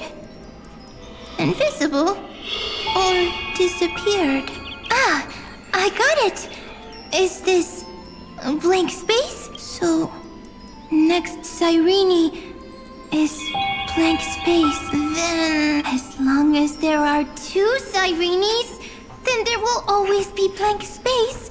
And Peach will always be here. I see. I get it. Save. Cyrene's memories. I will preserve them all. So weird. I can't see you, but I get this feeling that you grew up. Hi. Miss me yet? It just feels like you are a bit more mature. Yes.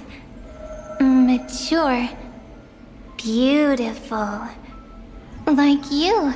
Now, I can listen, talk, read, and write. I can dance. I can sing. Also, I can tell stories. Storytelling is what makes Cyrene, Cyrene. So, I'm going to tell you stories today. A story I wrote myself. Quick, sit down. It's almost as if I can understand your words now. The things you say are very cute. Once upon a time, there was a flawless crystal flower that sparkled with light, like Peach's every story. How beautiful would the heart of such a brilliant flower... I'm sorry. I'm so sorry. The young bud bloomed into the flower of memory, sharing with Cyrene its understanding of love. But Cyrene believed that only when the crystal flower is no longer flawless can it finally gain a heart and learn to love.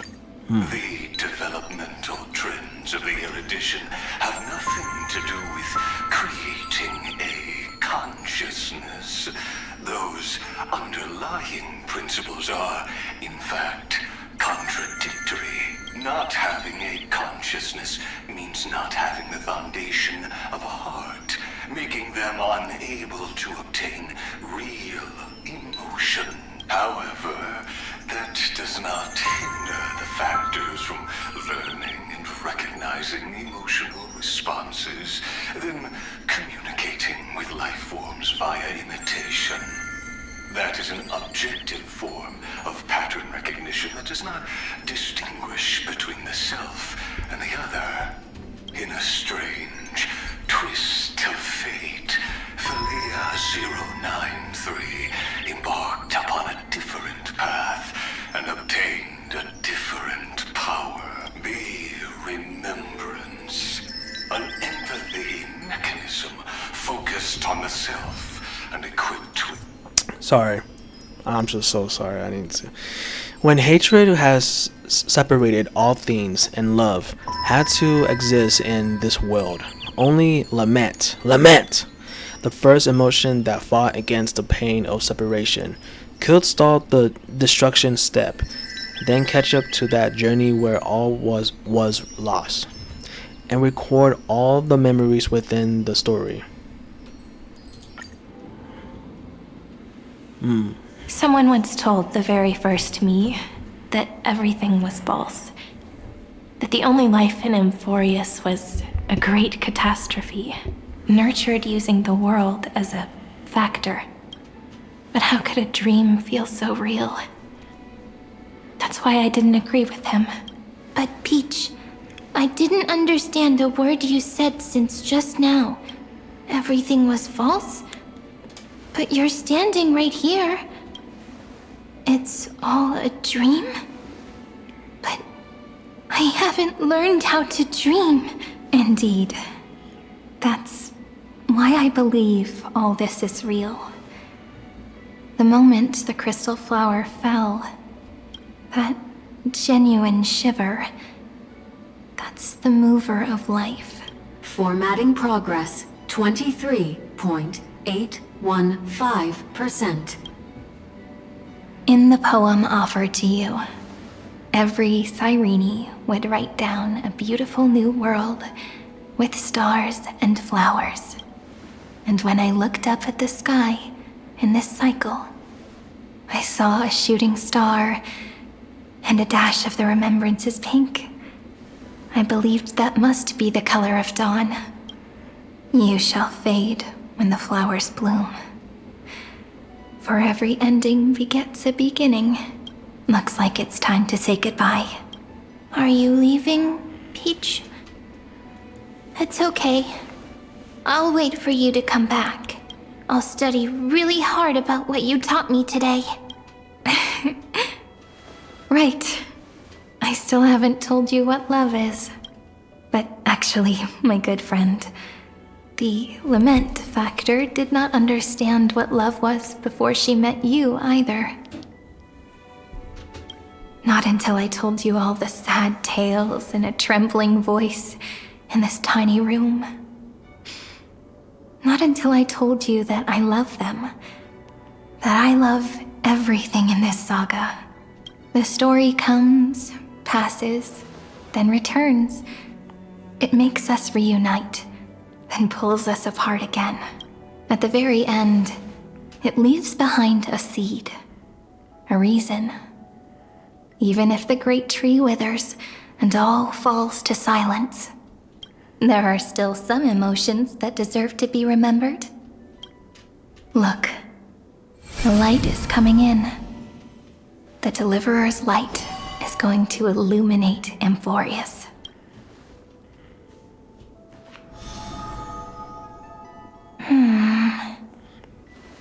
I still don't get it.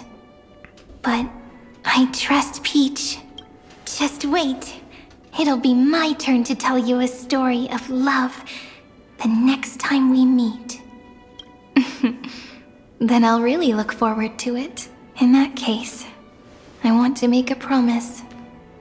I want to gift my pen, my book, and my name to you. Please take them as a beautiful blessing from me.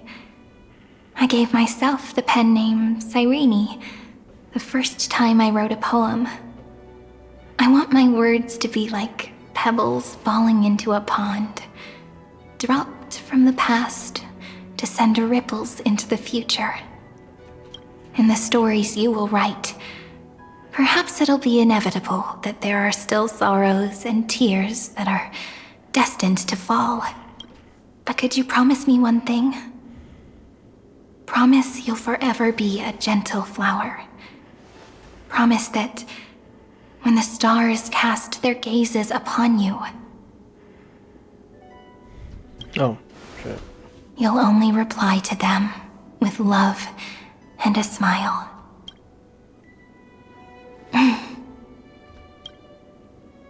Of course.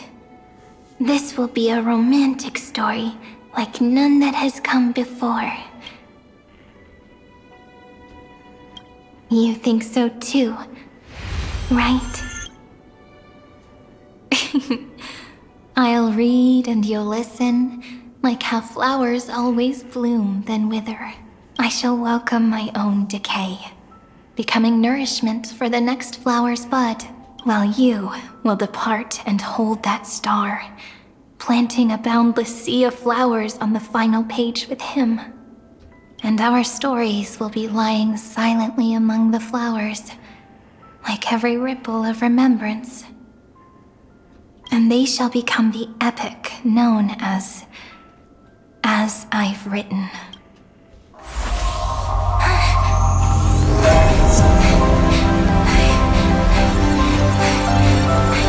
And so my story ends.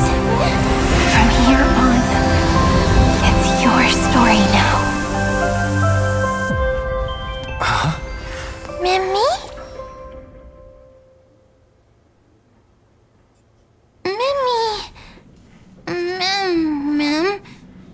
Me? Oh wait, what? I'm back in the. Wait, what? I'm back in the Express? Since when? Lord have mercy. Whew. Mimi.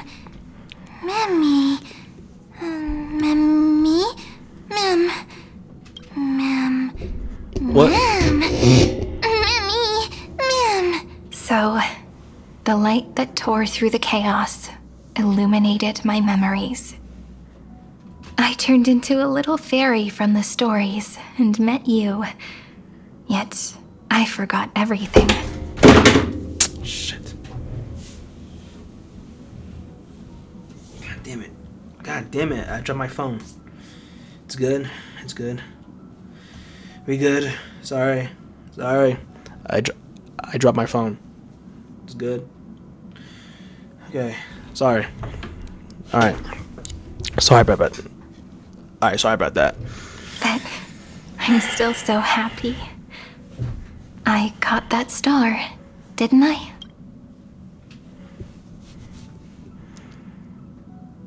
The one walking beside me had always been.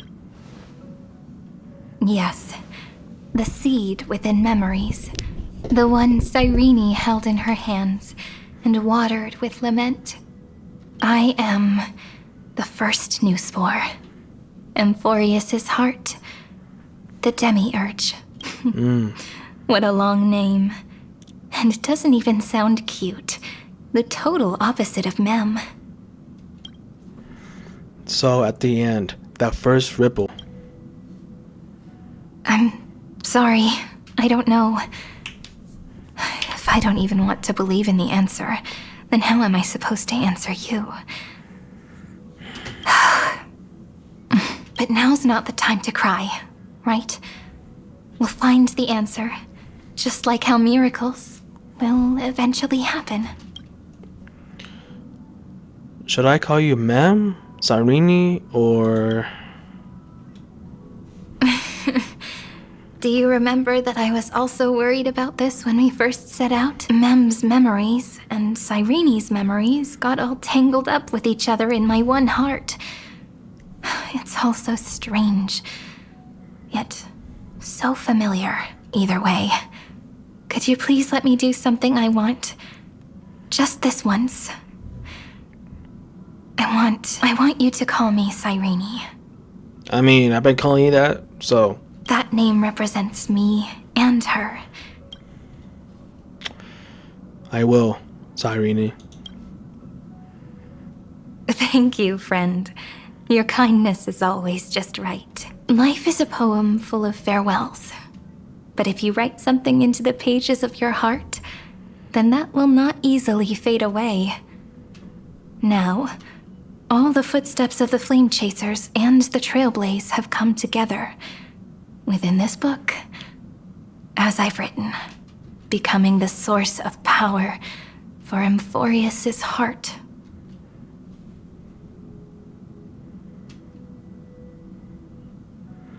You are one of the keys to defeating Iron Tomb. A lost heart needs to be placed back into its body. The last thing Xandar wants to see is an event that gives us a chance of winning. For the two halves to rejoin, and for the scepter to become complete again. And what happens after that? I don't know either.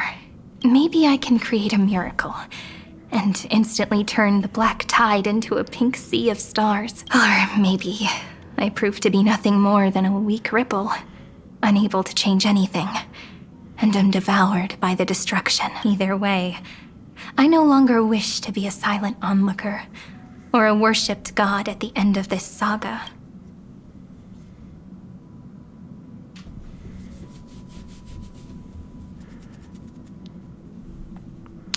Let's move forward together with the Trailblaze. That way, I can also put aside all my worries and truly become Cyrene. The world has never been so quiet. It's so good.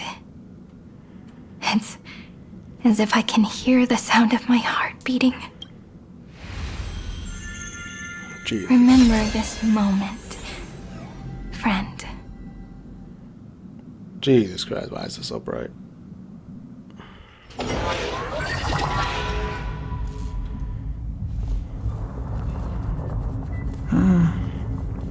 So the Demiurge managed to fool everyone.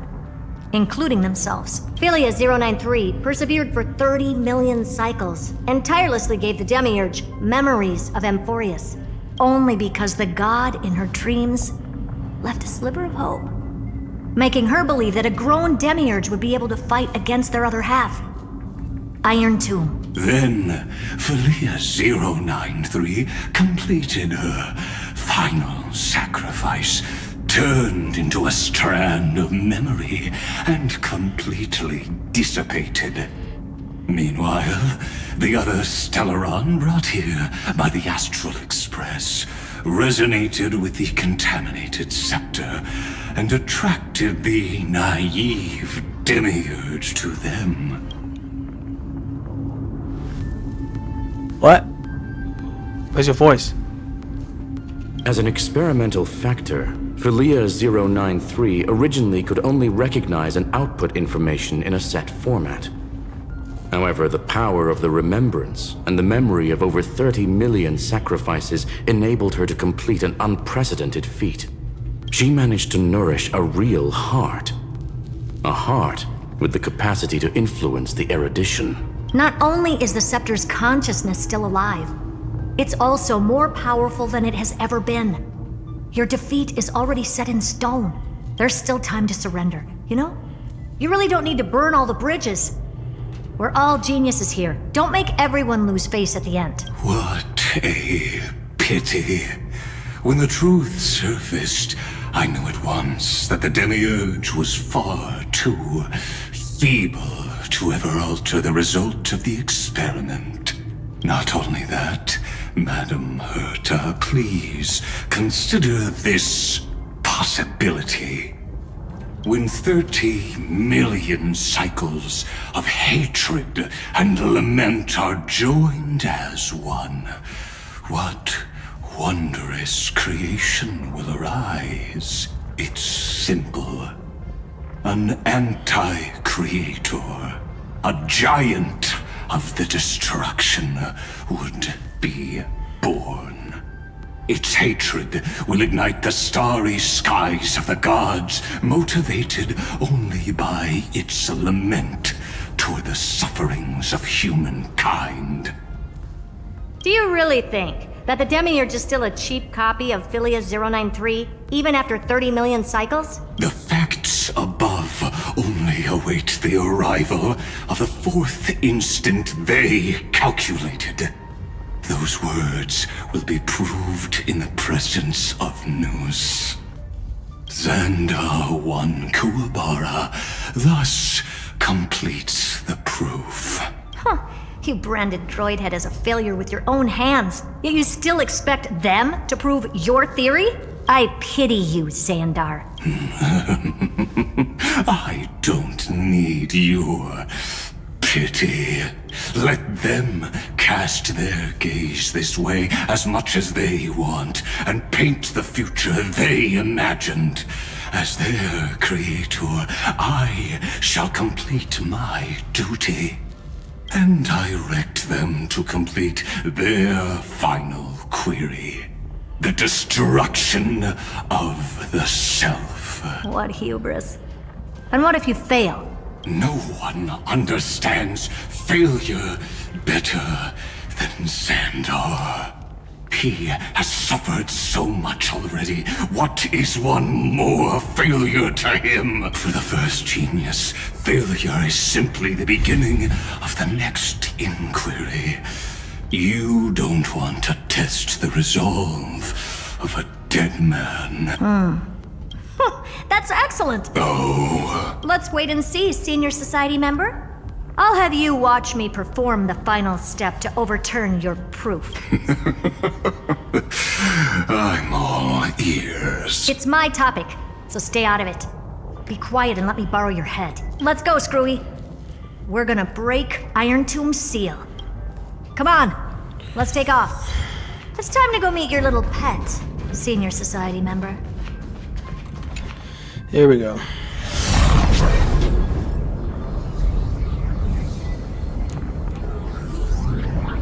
Oh.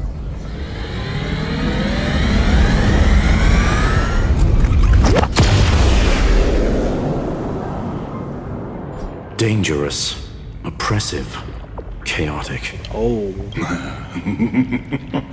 What a beautiful wail. It will soon resound throughout the entire cosmos. The view's pretty good here. All yours, Screwy. Just a moment, please. I see. So your backup plan requires a scepter and the head of a genius. Anyone with eyes can see that. You know what I think about this, Herta. Whether it succeeds or fails, your plan plays right into the Destruction's hands. Can't you see what's going on, Strulum? Her chances may be small, but it's not zero. What are you two going on about? If you want to stop me, be quick about it. I'm in a hurry. I'll take that silence as a no. You, Xandar? As your enemy, I genuinely wish you would cease your actions. But should your sudden inspiration bring more variables to the proof, then as a fellow Pathstrider of the Erudition, I won't mind witnessing it with my own eyes. You will initiate the Destruction's chain reaction. But you'll also become the perfect scholar. The chances are 10,000 to 1.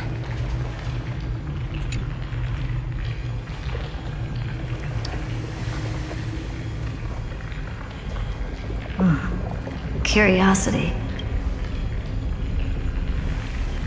It's been so long and we've all failed so many times. Even now, moments before the horrible and inescapable instant within Droidhead's calculations arise. The cherished children of the Erudition. The geniuses lauded by all. This curiosity. The only thing we can feel, even at moments like this? Well, it's not so bad. Now let the lock become the key. Geniuses who walk the stars. The cosmos has reached a moment where its very existence hangs in the balance. I, Herta, Genius Society number 83, hereby summon you. I request a society meeting to be held immediately. We shall serve the grandest cause with the most macroscopic ideas. Oh.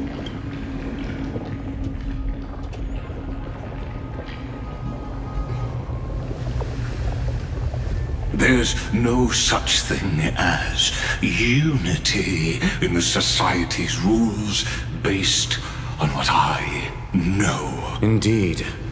A meeting has only been held 3 times in the Society's history. The first meeting had 2 attendees. After the Emperor was assassinated, the second meeting had 7 attendees. During the Second Great Prosperity, the third meeting had 5 attendees. How many will respond this time? None.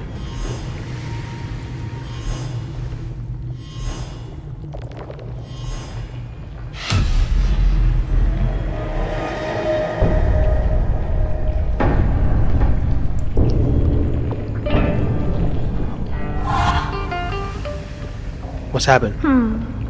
I thought you were not going to involve What? me in this topic anymore, Herta.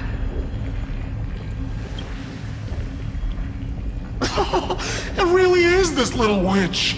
I shouldn't have made the bet with you, Poca.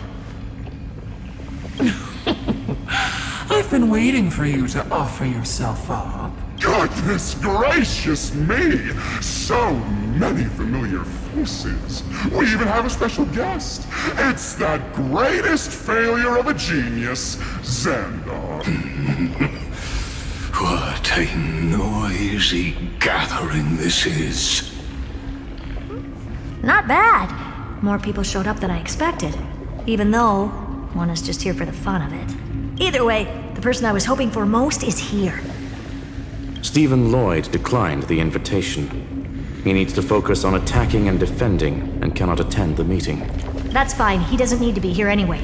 Let's skip the boring introductions and cut to the chase. Folks, this is not a discussion, but an announcement. Though the Society has never been united, we still observe at least one basic courtesy. We don't interfere with each other's research topics. So listen up, all of you. Conquering Iron Tomb is my research topic. I will personally take over Scepter Delta Me-13 in 1.5 system hours and stop the destruction. If the front line falls, I will immediately overclock the Scepter and complete self-coronation in Iron Tomb's place, and interface myself with Droidhead.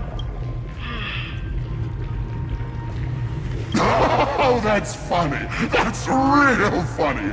You mad woman. That's like watching you tap dance on Polka's spotless white sheets right after she's washed them.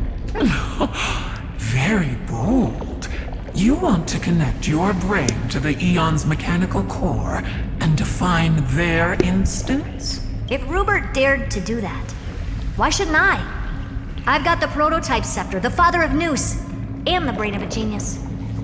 Everything's set. Never mind the success rate, little witch. What's gonna happen if you succeed? We're all smart people here, so I'll just say it straight. Strike at erudition. I'll change the anchor points for the 4th instant and move the future of the cosmos in a direction I want. I knew it. Another genius who confuses cause with effect. What do you think about this, Lord of Silence? You know you're signing your death sentence right here. Of course I do. There'll even be 2 copies of the verdict. One that I wrote myself, and another one coming from you. That's why I wanted you to be in this meeting. Now I can tell you, I don't care about all that. Consider this a threat. Either put down your scalpel or die with the entire cosmos. The only goal I have for this meeting is to ask all of you to put aside your pride and not cause me any trouble. What a naive little girl. Thinking her wishes will always come true. What are you laughing at? I'm glad, Herta, we ended up on the same page. No matter if it was to destroy the erudition or to rewrite the instance, we both chose the same road. We will defy the god who marked the limits of humanity. I'm not gonna argue with that. Then, to celebrate us coming to a fundamental agreement, I will prepare a stage for your performance. Listen well, geniuses who came after me. Thus speaks Genius Society #1.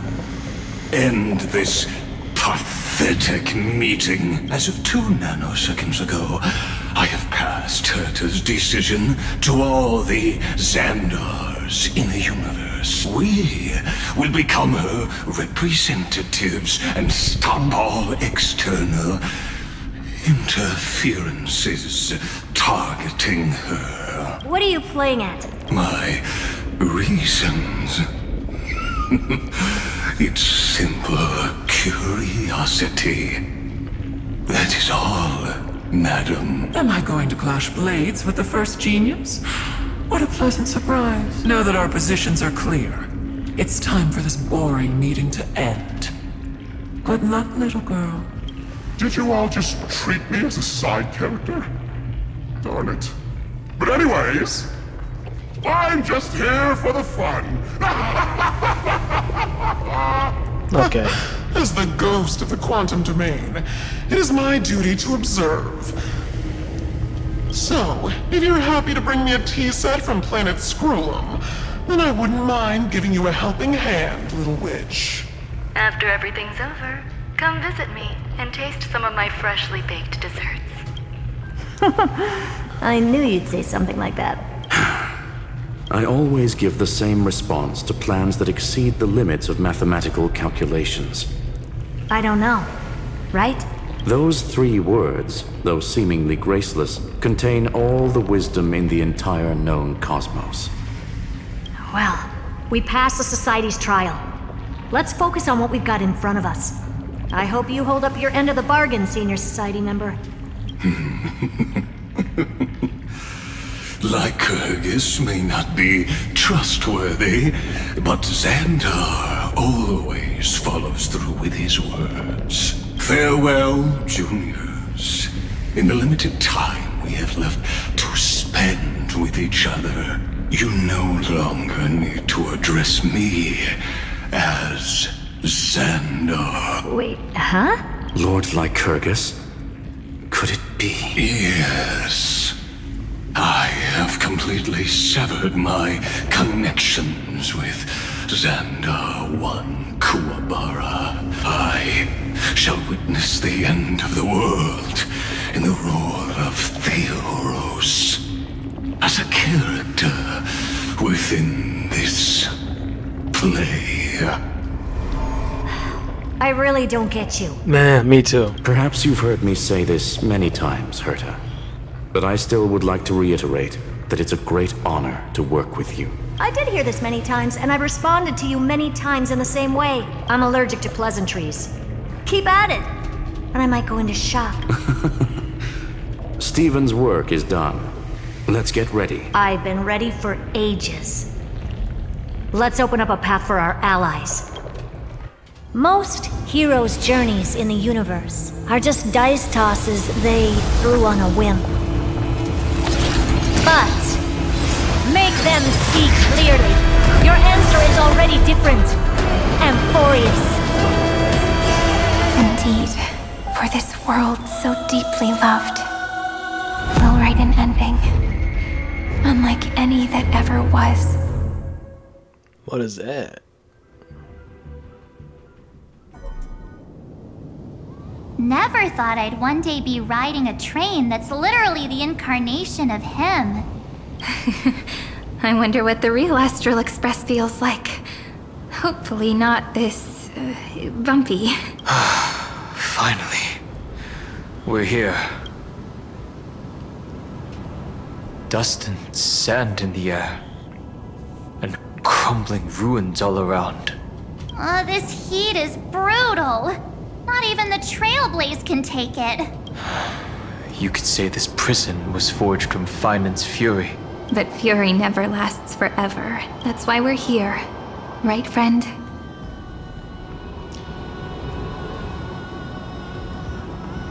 Now, now, the entire cosmos stands with the Trailblaze. Let's embark on the final flame chase journey. Let's go. Let's go. Any treasures? Treasures? Yes, we do. Treasures. Treasures.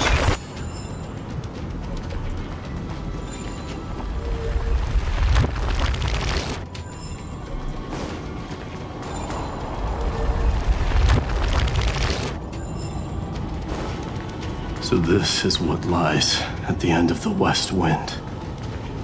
A ravaged battlefield. Mighty. What's up? I've been waiting for you. Heroes from beyond the sky. Trailblazers of the Astral Express. Looks like I don't need to explain anything. I am the god of strife. Mighty of Castrum Kremnos. In this body rests 30 million lifetimes of cause and effect. We, the last of the 12 Titans, stand ready to fight for the world's destiny.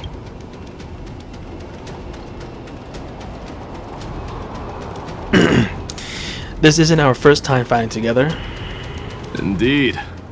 That journey remains vivid in my memory. I will not forget it. The past remains vivid in my mind. Even the sights along each crossing of the River of Souls have never been clearer. Let alone the companions along the flame chase journey. Or Cyrene from Aedes Elysiae. And you, the 13th Titan. Well, I guess my identity's not a secret anymore. That means her sacrifice. And everything she did wasn't forgotten by the world. She was the first Ripple. She should have reached the end of the story with everyone else. Since you've taken up her pen, then write. Stand with us, and fight destiny with all your strength, until all is settled. Then, inscribe her name in the epilogue of the epic. In this final battle, Calamity shall stand with Amphorius. This battlefield is a testament to the death struggle between the gods and the Black Tide. We fought tooth and nail to defend that blade. The abyss it pierced was the very breeding ground of Iron Tomb. The earth beneath our feet is dead. Deep below lies a void, as if the world's core had never formed. I hear it. Finan's heartbeat. It's so faint, like he's on his last breath. Across 30 million cycles, I've crossed blades with Dawnmaker countless times. If you knew that man, you'd understand. It is exactly that last flicker of flame that will never go out. In this life, the Song of Strife shall not end in a final watch over Kremnos, but rise again into a journey unending. I am Minimos, the Lance of Fury. I trade 1,000 scars and 100 lives of mine for the destruction's eternal end. My strength isn't what it was. Earth shatters, heaven trembles! I think something bit me. On the still waters of oblivion. Flaming Lance! Forward!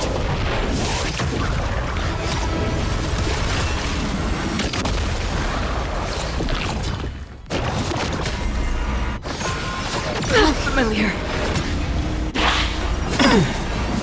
Soaring above the lands, this is permanence! Again.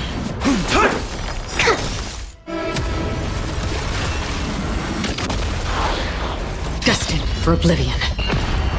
I weep for the departed. It too shall fall.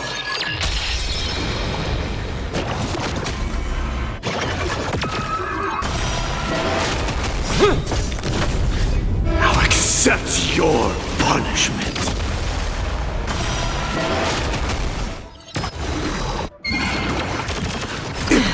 Mountains roar, dragons rise! On the still waters of oblivion.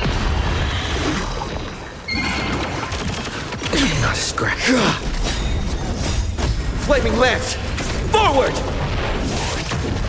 Now accept your punishment. I think something bit me.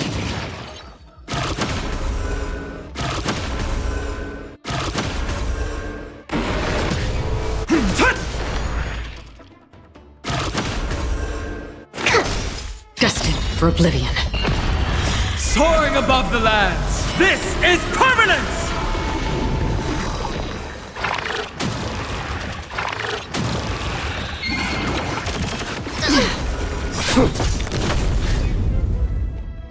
Now accept your punishment.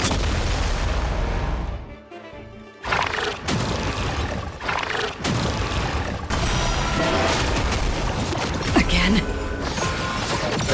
Earth shatters, heaven trembles! Now accept your punishment.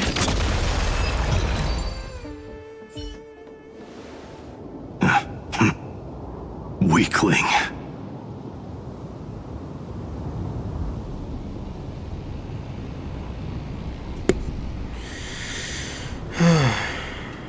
Oh shit. Whoa, he's so strong.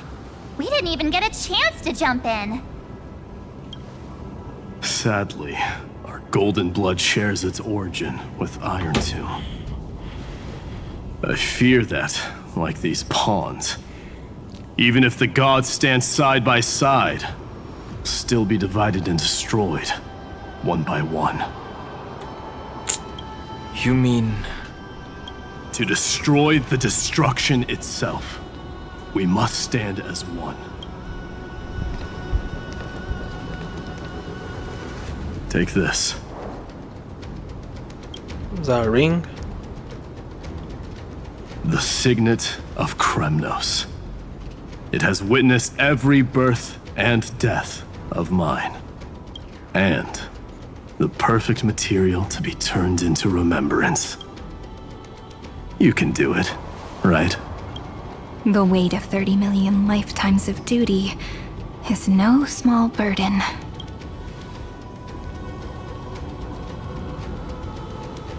So, you're not coming with us?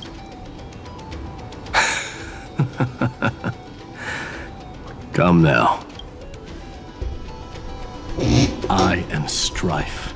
Scattered across all creation, the scar that this world needs. What stands before you is merely one of countless divine bodies. Take the signet. With it, I'll be with you always. Use it to blaze the path ahead and inscribe the cause of deliverance.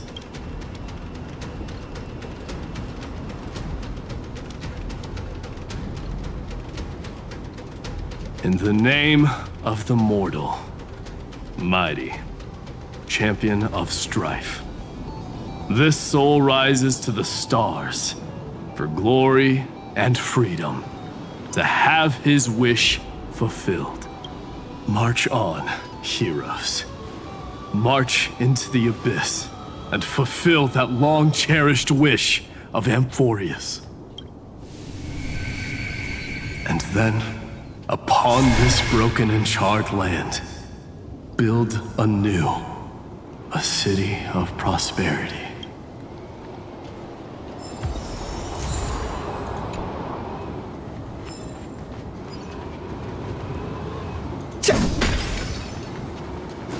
Who's this one?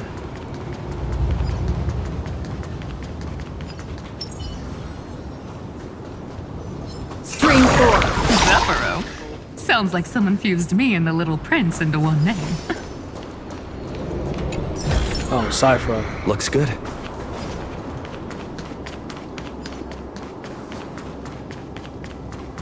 Wow, wow, wow.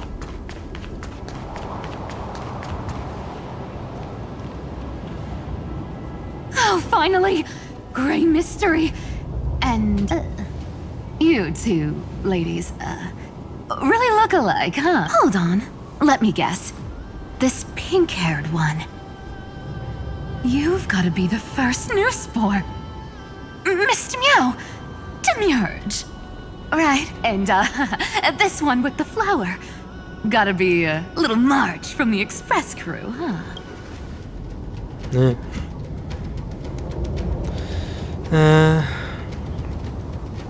Wow, I just learned so much from you. But she's not wrong. Some flowers do look alike after all. Relax, I'm just kidding. Look at those gloomy faces. How are you gonna save the world like that? Let me share some good news with you. This place may look like a ruin at first glance, but anyone can tell it's not that simple. Look, I dug 3,000 feet down and finally struck gold. A golden feather.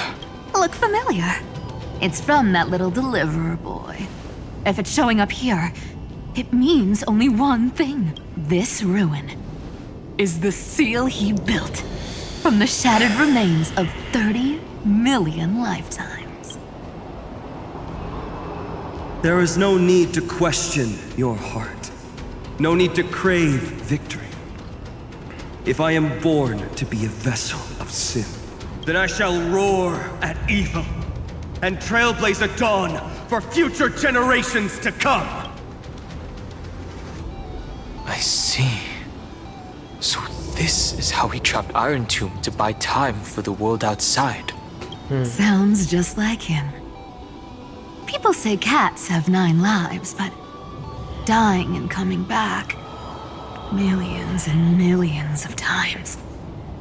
No one walks away from that in one piece. He's probably the only one who could have endured that.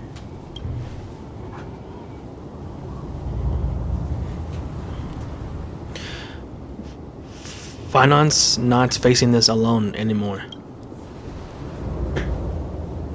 Of course. I knew ahead of time and gave him a heads up. He was happy. He even laughed in his sleep. After all, the dead can't hear Trickery's lies.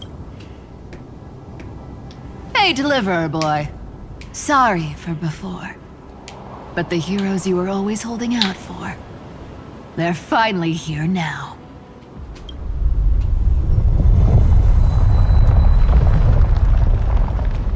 So hang in there a bit longer.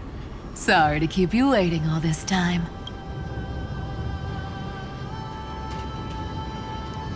Please, join us, Cypher. Help us fight for a new sunrise tomorrow.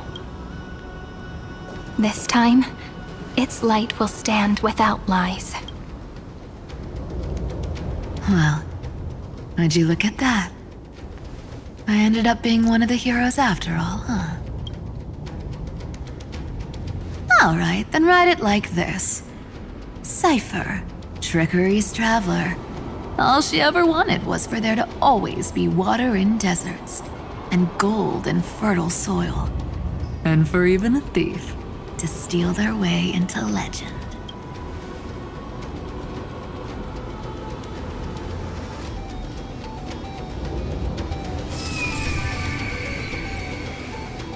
Here, take the coin of whimsy.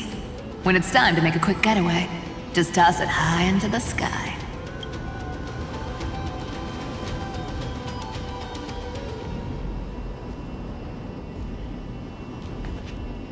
And for all you latecomers out there, listen up. She might have been a bit greedy and a bit of a liar, but she never went back on her word. Well, well, if it isn't the little prince himself. It's been a while, Lady Cyphera. It's not every day we get to walk the same road. We're one player short. When's Princess Homebody showing up?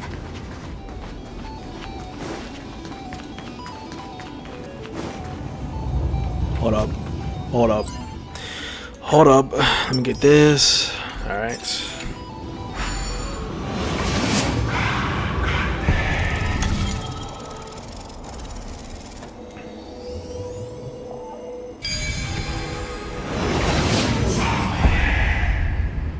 Is that a cat? So that's how it works. So even this vessel, Castros. you forged into a shackle. Wait, hold on, let me get this. Alright. I'm glad to see you again, Mister. Casterus. Looking back, I had only one act of salvation to my name, and only one life I ever saved, to bring hope to a world so vast with these hands. Even in dreams, it always felt like too much to ask for. We're bound for the vast, endless sky.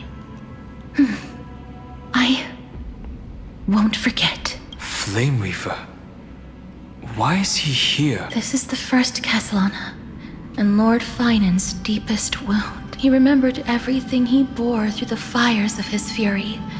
But when the embers faded, all that remained was cold regret. I've restrained countless vessels like this across endless cycles. But this one, the pain he carried runs deeper than any I've known. Maybe he's been waiting here. Just for us. Waiting for his former enemies to stand before him again. What answer does he hope for from us? Well, obviously, even if I had to go through hundreds of billions of cycles again, I would still entrust my weakness to you. So, let go of your regret, comrade. Its purpose is served. You don't need it anymore. Hey, I'm not that accommodating, you know. You've never once pulled your punches. Ever heard of going easy on a lady? So pull yourself together, will you? If you freeze up during the final battle, the whole cosmos is gonna have a good laugh. Yes. Please trust in us, wandering soul. Across 30 million cycles, the radiance of every flame chaser now shines bright enough to illuminate the path ahead. I ask you to rest here, and may this grieving soil bear the bloom of acceptance. No earthquakes. It's surprisingly quiet. Perhaps Kazlana has found his peace. There's another possibility. This may not be the only seal he left behind. Then, I suppose it's my time to set out with you. Please take this Antilla flower with you. I believe that if anything could speak for Casterus, this ordinary, resilient bloom would be more than enough. Perhaps you remember, Lord Mighty. In that lifetime when you traveled with him, you once told me, control what little you can, and when fate's inescapable grasp comes, resist it with the strength of your mighty will. I think I've done it. I've stood tall and walked among the flame chasers, casting off the name of death, Casterus, servant of the afterlife. And then live as a human and die as one. Why so sentimental? Sorry, a force of habit. That's a big one. So, who's up for... Not budging an inch, huh? Really, Grey Mystery? I leave you alone for a bit and you're already this rusty. Speaking of which, Miss Cypher, do Delosians all like spherical things? Of course we do. Wait! That's not the point. Isn't the real issue that this thing's in the way? Seems like something got mixed up. Oh, right! It's my turn to shine now? Watch this! The fresh power of time! Remember Orynyx's prayer? Well, of course I do!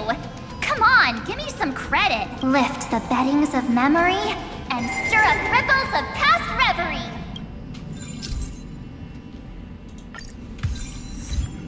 See? Way better than that guy, right? Okay, Marge. You'd be even more impressive if you could recite the prayer correctly.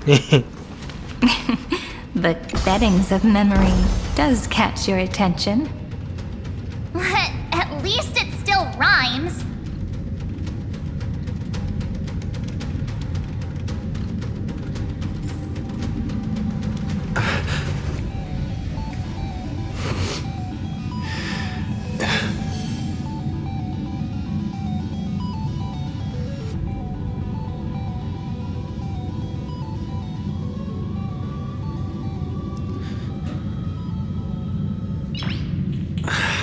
There's a whole garden down here? Incredible. The energy in the Earth's veins here it's completely different. This is the sweet dream Lady Cypher wove for him. A peaceful, gentle new world.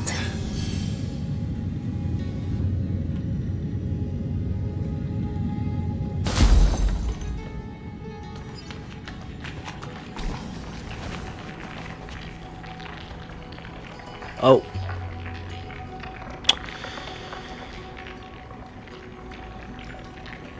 Alright.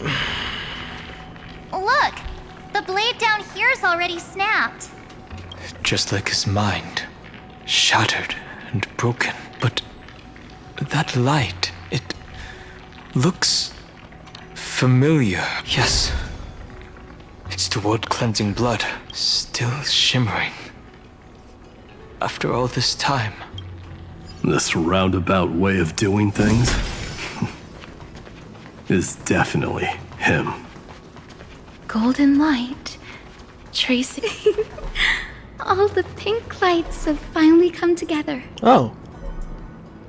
Hold on.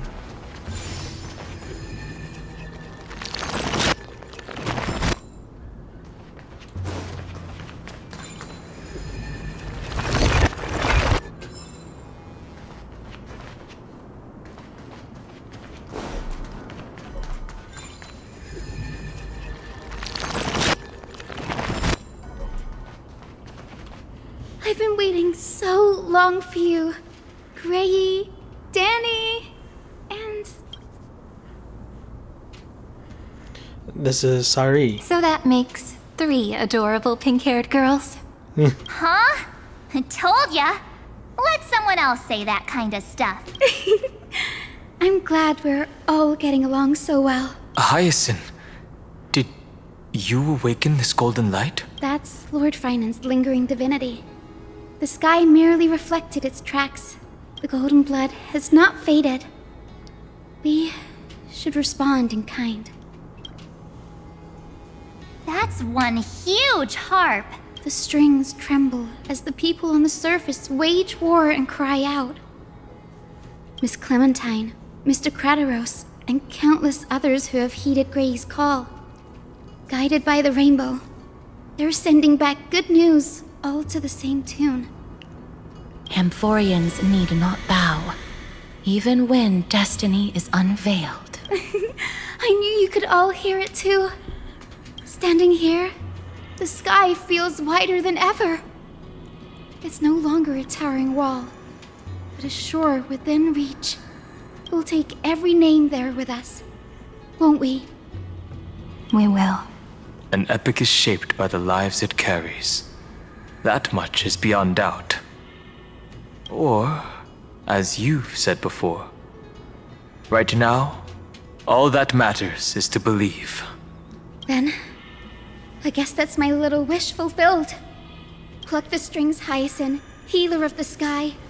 May the 7-hued melody weave a rainbow, bringing a rosy-fingered dawn to the children of humanity. When the rainbow rises across the horizon, even the darkest clouds of destiny shall...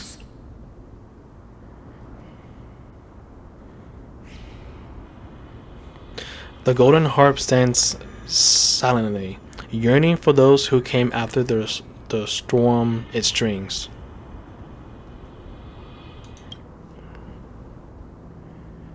Finan, can you hear me? The world responded with silence, just like that man. But this silence wasn't born of emptiness. It was the hoarse roar of martyr. The golden sharp sign. Okay. Pluck the strings. The melody. It's changed. He heard the voices of the people, but could no longer respond with the same ardor. Like a bird drawn home by instinct, it takes flight and finds its way to him.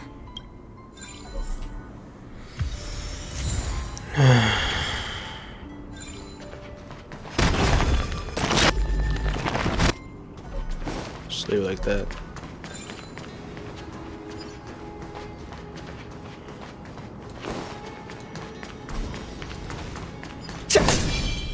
Can I, like... Even this pure land is being tainted by the destruction. Shall we seek another way? His wisdom may be what we need.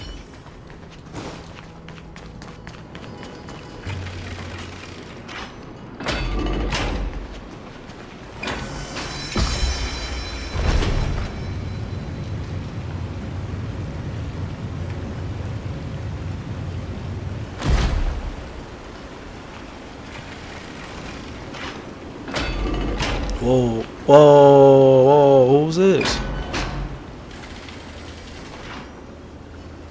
Alright. Oh, Alexa. You're here. Sooner than I expected. So all along, the Demiurge was you. The pink mammal beside the Trailblazer. Your classification is pretty spot on, Professor Anaxa. Well, the sages of the grove do call him the Titan with the sharpest eye in Emphorius. Say the ones who keep dumping every problem child on me. They also say that the Titans are way better at raising kids than the Caprists. With great power comes great responsibility. I'm sure you know just how to guide them, right? It shouldn't be too hard for someone with your insight. Exactly. All right, gather yourselves. It's time for a pop quiz. Whoa, this is way more hardcore than the happy-go-lucky stuff at Paperfold University. The final battle is upon us, and the reinforcements still can't get through. No matter how many times I tell him, he just can't seem to manage the rear line properly. See those crystals? They carry the wishes of deliverance, like insects trapped in amber and resin. This is the task Finan left behind. Retrace the path once taken. Draw forth those wishes from the crystals, and carry them into the final battle. I've tried, but I can't move them alone. And as for why, well, I'm sure you all know the answer. The conviction to save the world weighs far heavier than the world itself. In other words, as the hero within his heart, this challenge is practically made for you, isn't it? Me? Alright, bet. Alright, so what do I have to do? Okay, so what do I have to do? Start trial. Alright. Alright, begin the ritual. Ritual? I thought it was a trial.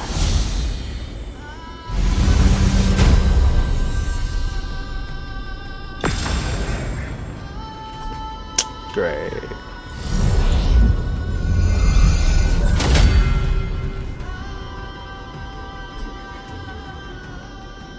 Aw, who turned off the lights? This pop quiz even has dramatic effects now? Endless darkness. Oh, there's no skip. That is where wishes begin. Oh, look, there's no skip button. Oh, okay. But with just a glimmer of light, we can illuminate this lonely world. What lies beyond the edge of the light? Chaos. To bear the name Kaslana, one must first plunge into chaos to seek a path for the primordial light. Beyond the shadows lies the outline of dawn. Only by bearing both light and shadow can one traverse the cycles of dawn and dusk.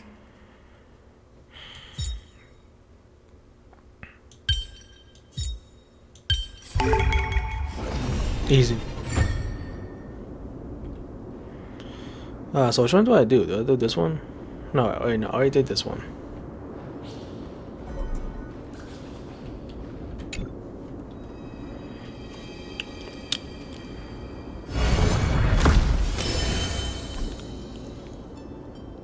Okay, that's one. The light's spreading.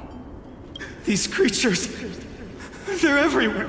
Someone, anyone, where are you? His very first wish was simply to become his village's little hero. He'll never forget what set him on this path. That's the ray of hope. Just like the wishes he gathered, it's grown ever more insatiable. Why? Why is this happening?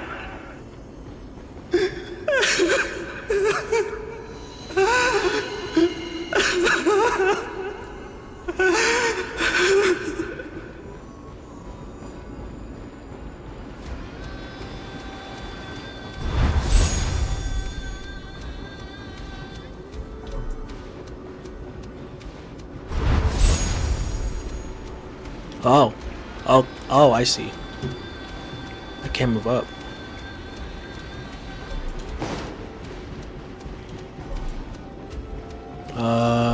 Which way should I go? There we go.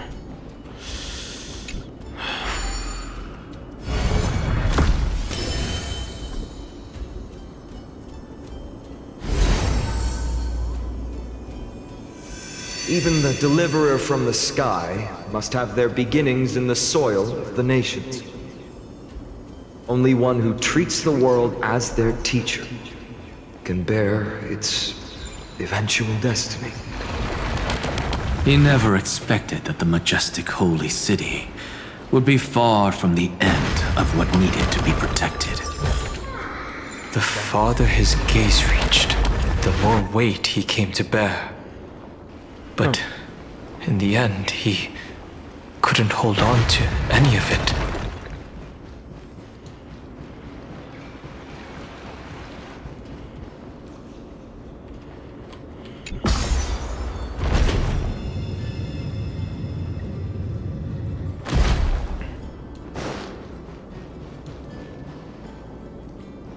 The second one is up there. But how do I get up there? How do I get up there? Oh.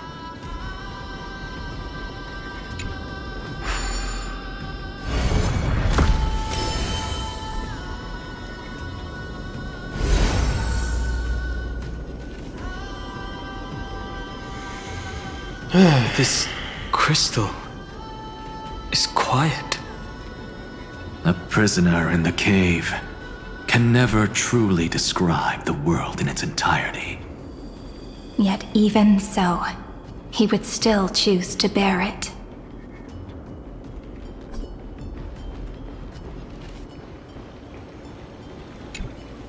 The blaze was still not enough. It had to be fed only by feeding the flames. Can we melt that hopeless future? The echo in his heart still lingers. Deliverer, take the wish of world-bearing with you first.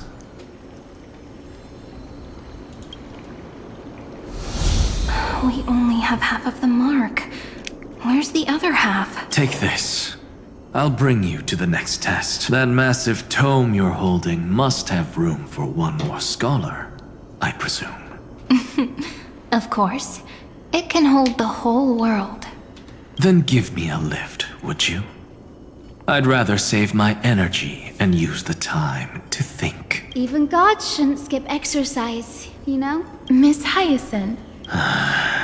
Then, with the Trailblaze as witness, the stars shall remember how Anaxagoras refuted the gods. No need for that. Anaxa, scholar of reason. Keeping it simple makes it easier for future minds to question. Go. The closing act is still far ahead. What is this? A conference? Welcome! Take a seat anywhere you like. I'm getting a migraine. I go to the... Wait. Would I go to the upper floor? No. I go down here.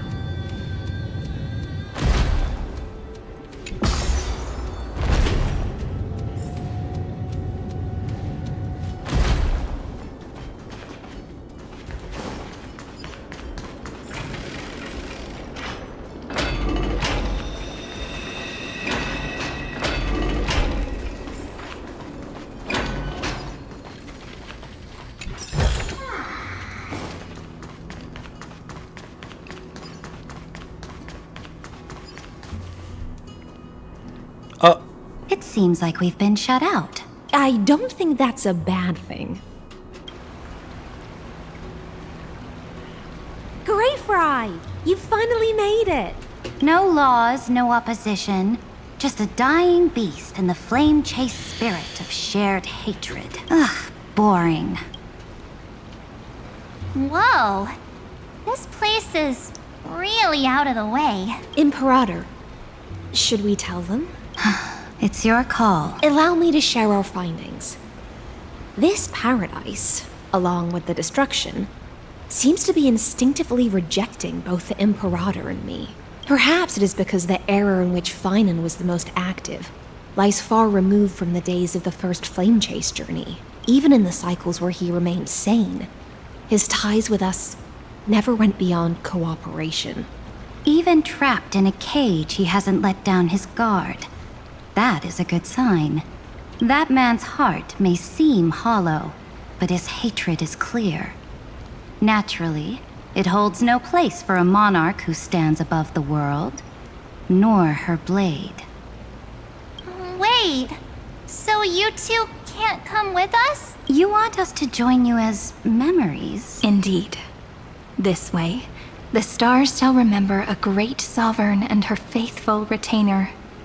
Saridra, monarch of law, and High Sealins, knight of the ocean.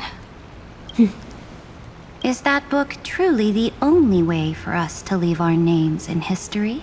I believe, as I've written, is but one medium. The remembrance has countless ways of capturing time. Understood. Allow me to decline. I'll see you on the battlefield. I would rather be forgotten than be defined. If your words hold true, then we have our own ways to meet again in the world to come. In that case, I will choose the same. Let the waves that surge within your heart cleanse the sins of the black tide, Greyfry. The storm sea awaits your song of triumph. You two are still as resolute as ever. In that case, we must double our efforts. A promise to the Imperator is not one we take lightly. Oh, wait. In that chest.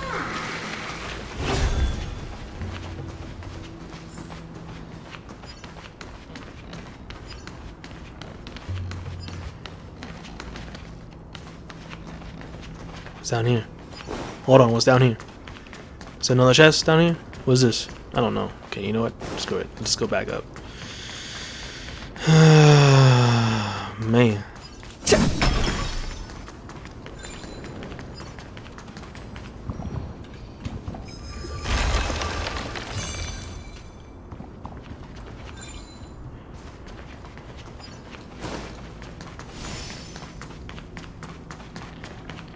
Oh. Cool. Alright.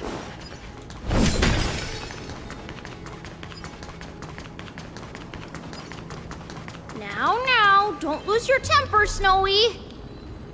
Good kids keep their emotions in check. That voice! It's the Treevee sisters!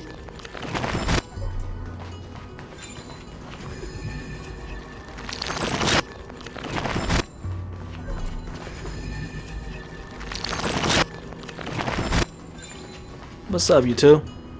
Whoa, there's another one! Over here, too. Lady Treebios?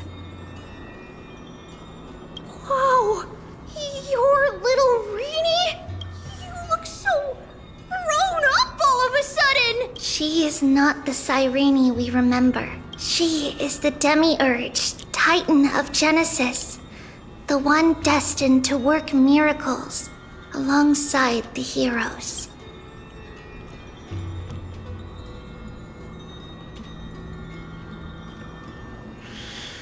Okay. Our assured victory is more than just a miracle. You're still as confident as ever, little Gray.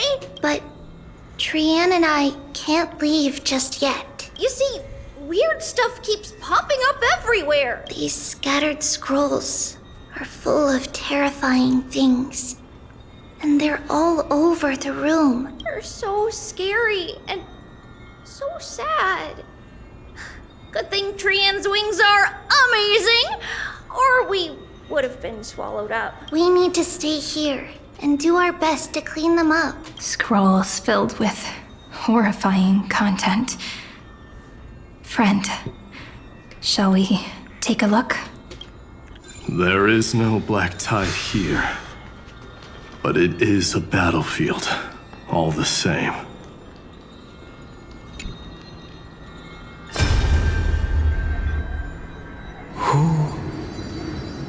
Miss Odata and Mr. Hieronymus? Huh? Oh, wait. They're Finite's parents from Adia Elysia. Nikos 496. Still resisting command. Inject interference to redirect decision logic.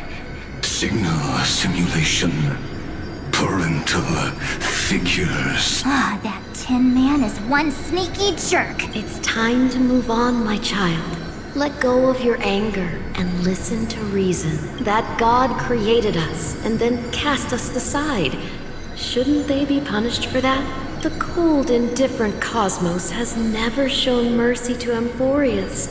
Why would you burn for it only to turn to ash?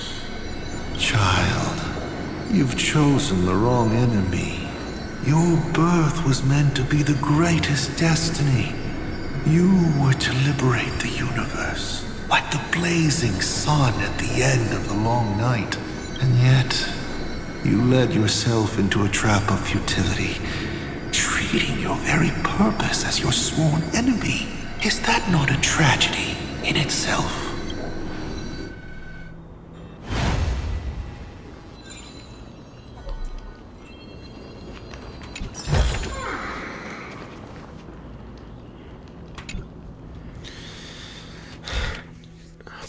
Fuck. Alright. God damn it. Another one of these? Alright. Alright. In total recurrence, number 33,550,336. Subject Kaslana launched its 33,550,304th attack on the Spectre's corner.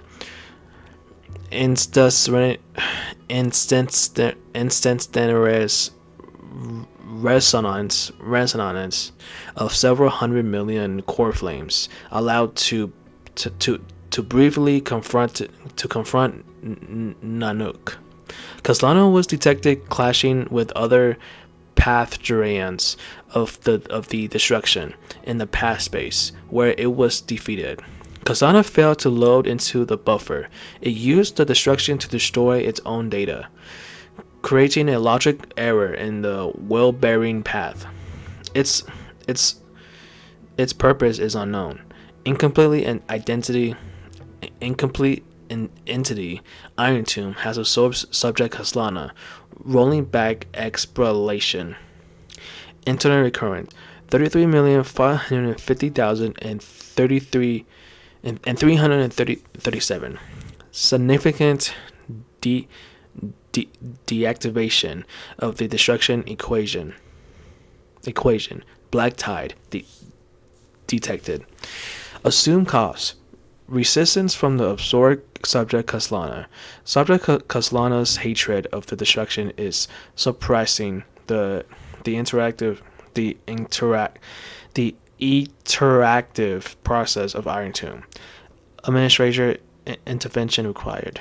Snowy's been fighting this whole time. He doesn't want to be consumed by Iron Tomb and turned into an agent of destruction. But the strength behind his resistance comes from the same hatred. To be a flame is to burn. Hold up. It is simply in Finan's nature. Hold up. There's a chest right there. Hold up. But it was remembrance that drove him to shine with golden light, piercing the unfathomable darkness. Hold up, there's a treasure right here. Oh shit. Hold up. Hold up. Hold up.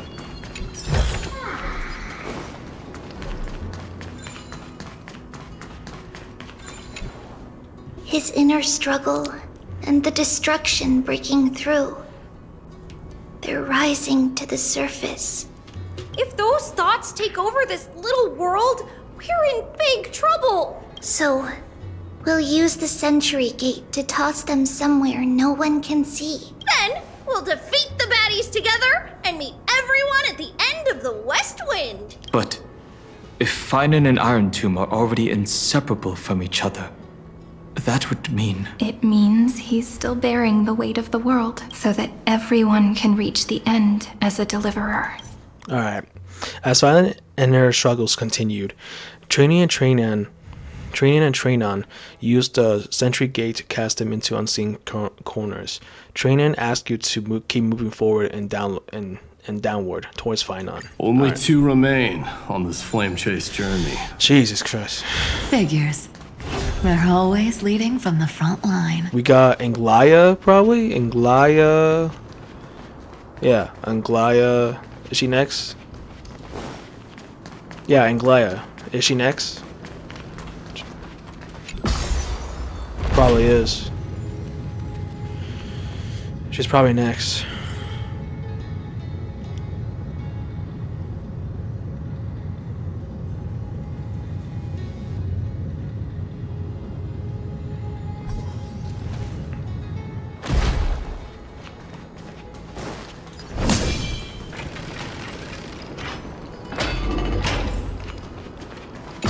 Alright.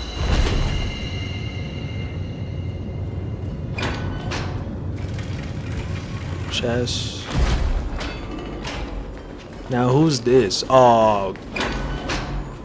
Wait, hold on. There's another chest. Hold on. I'm just trying to look everywhere to see if there's any chests before, because I know that I'm not gonna come back here again after I finish Euphorius, after I finish with the Euphorius story. So, but you know, that's what it is. And this is the second half right here, huh? We're here. The second test site. I wonder what kind of wish we'll see this time. I'm afraid it's quite the opposite. This time, we'll face his despair. Despair? That's right. You'll have to walk this path too. The other half of the weight of world-bearing lies at the end of this path. Relax now. Take a deep breath. Come on. Let's make it quick.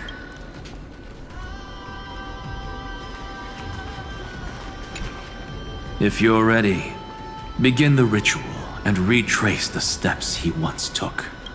Alright, begin. Let's go.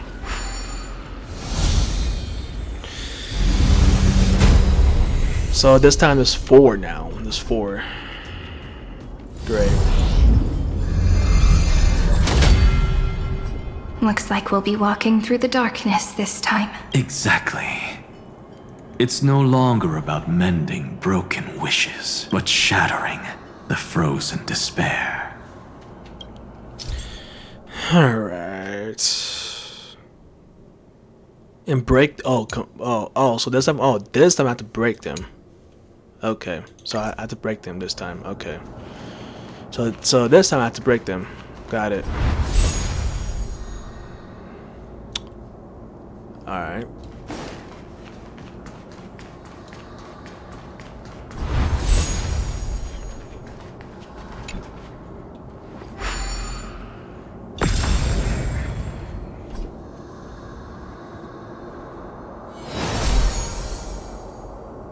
So what? The first ripple has faded. And so begins a long and arduous journey.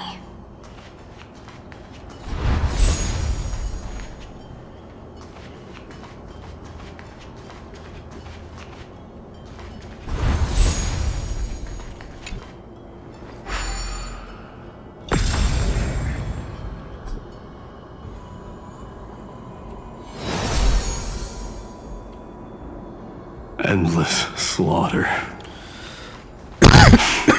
All for nothing. Sorry, excuse myself. That's more than anyone should be made to suffer. Sorry. Wait. Oh, wait. Wait, oh, never mind. Never mind. I thought I could get through there. Alright, so...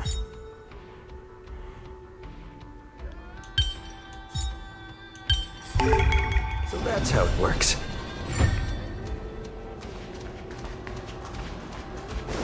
And this is the last one, huh? And then Nook.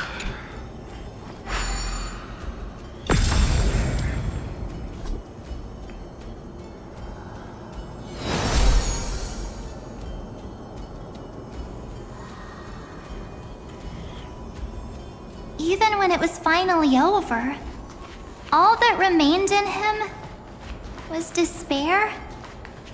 But even so, the drop of blood wrung from his wrath has guided us here. We did it. Finan. The other half of world bearing, as promised. Take it now. Alright. At last, you've released him from the wishes he carried for so long, and quenched the despair kindled by his wrath. When both light and shadow are claimed by those who follow, his true form shall emerge. The blank statue is finally free.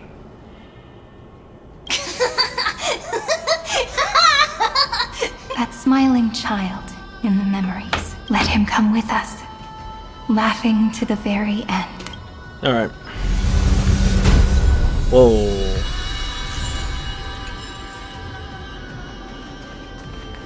Okay. Okay, I'm sorry to say this, but I'm gonna stop here. But don't worry, I will continue this right now. I gotta do something real fast, but I will come back. So don't worry, I will come back. So yeah, so I'm gonna stop recording here for now. Alright, so I'm gonna stop recording for now. So, but don't worry, I'll be right back. Okay, I just gotta do something real fast. Alright, so, alright, BRB.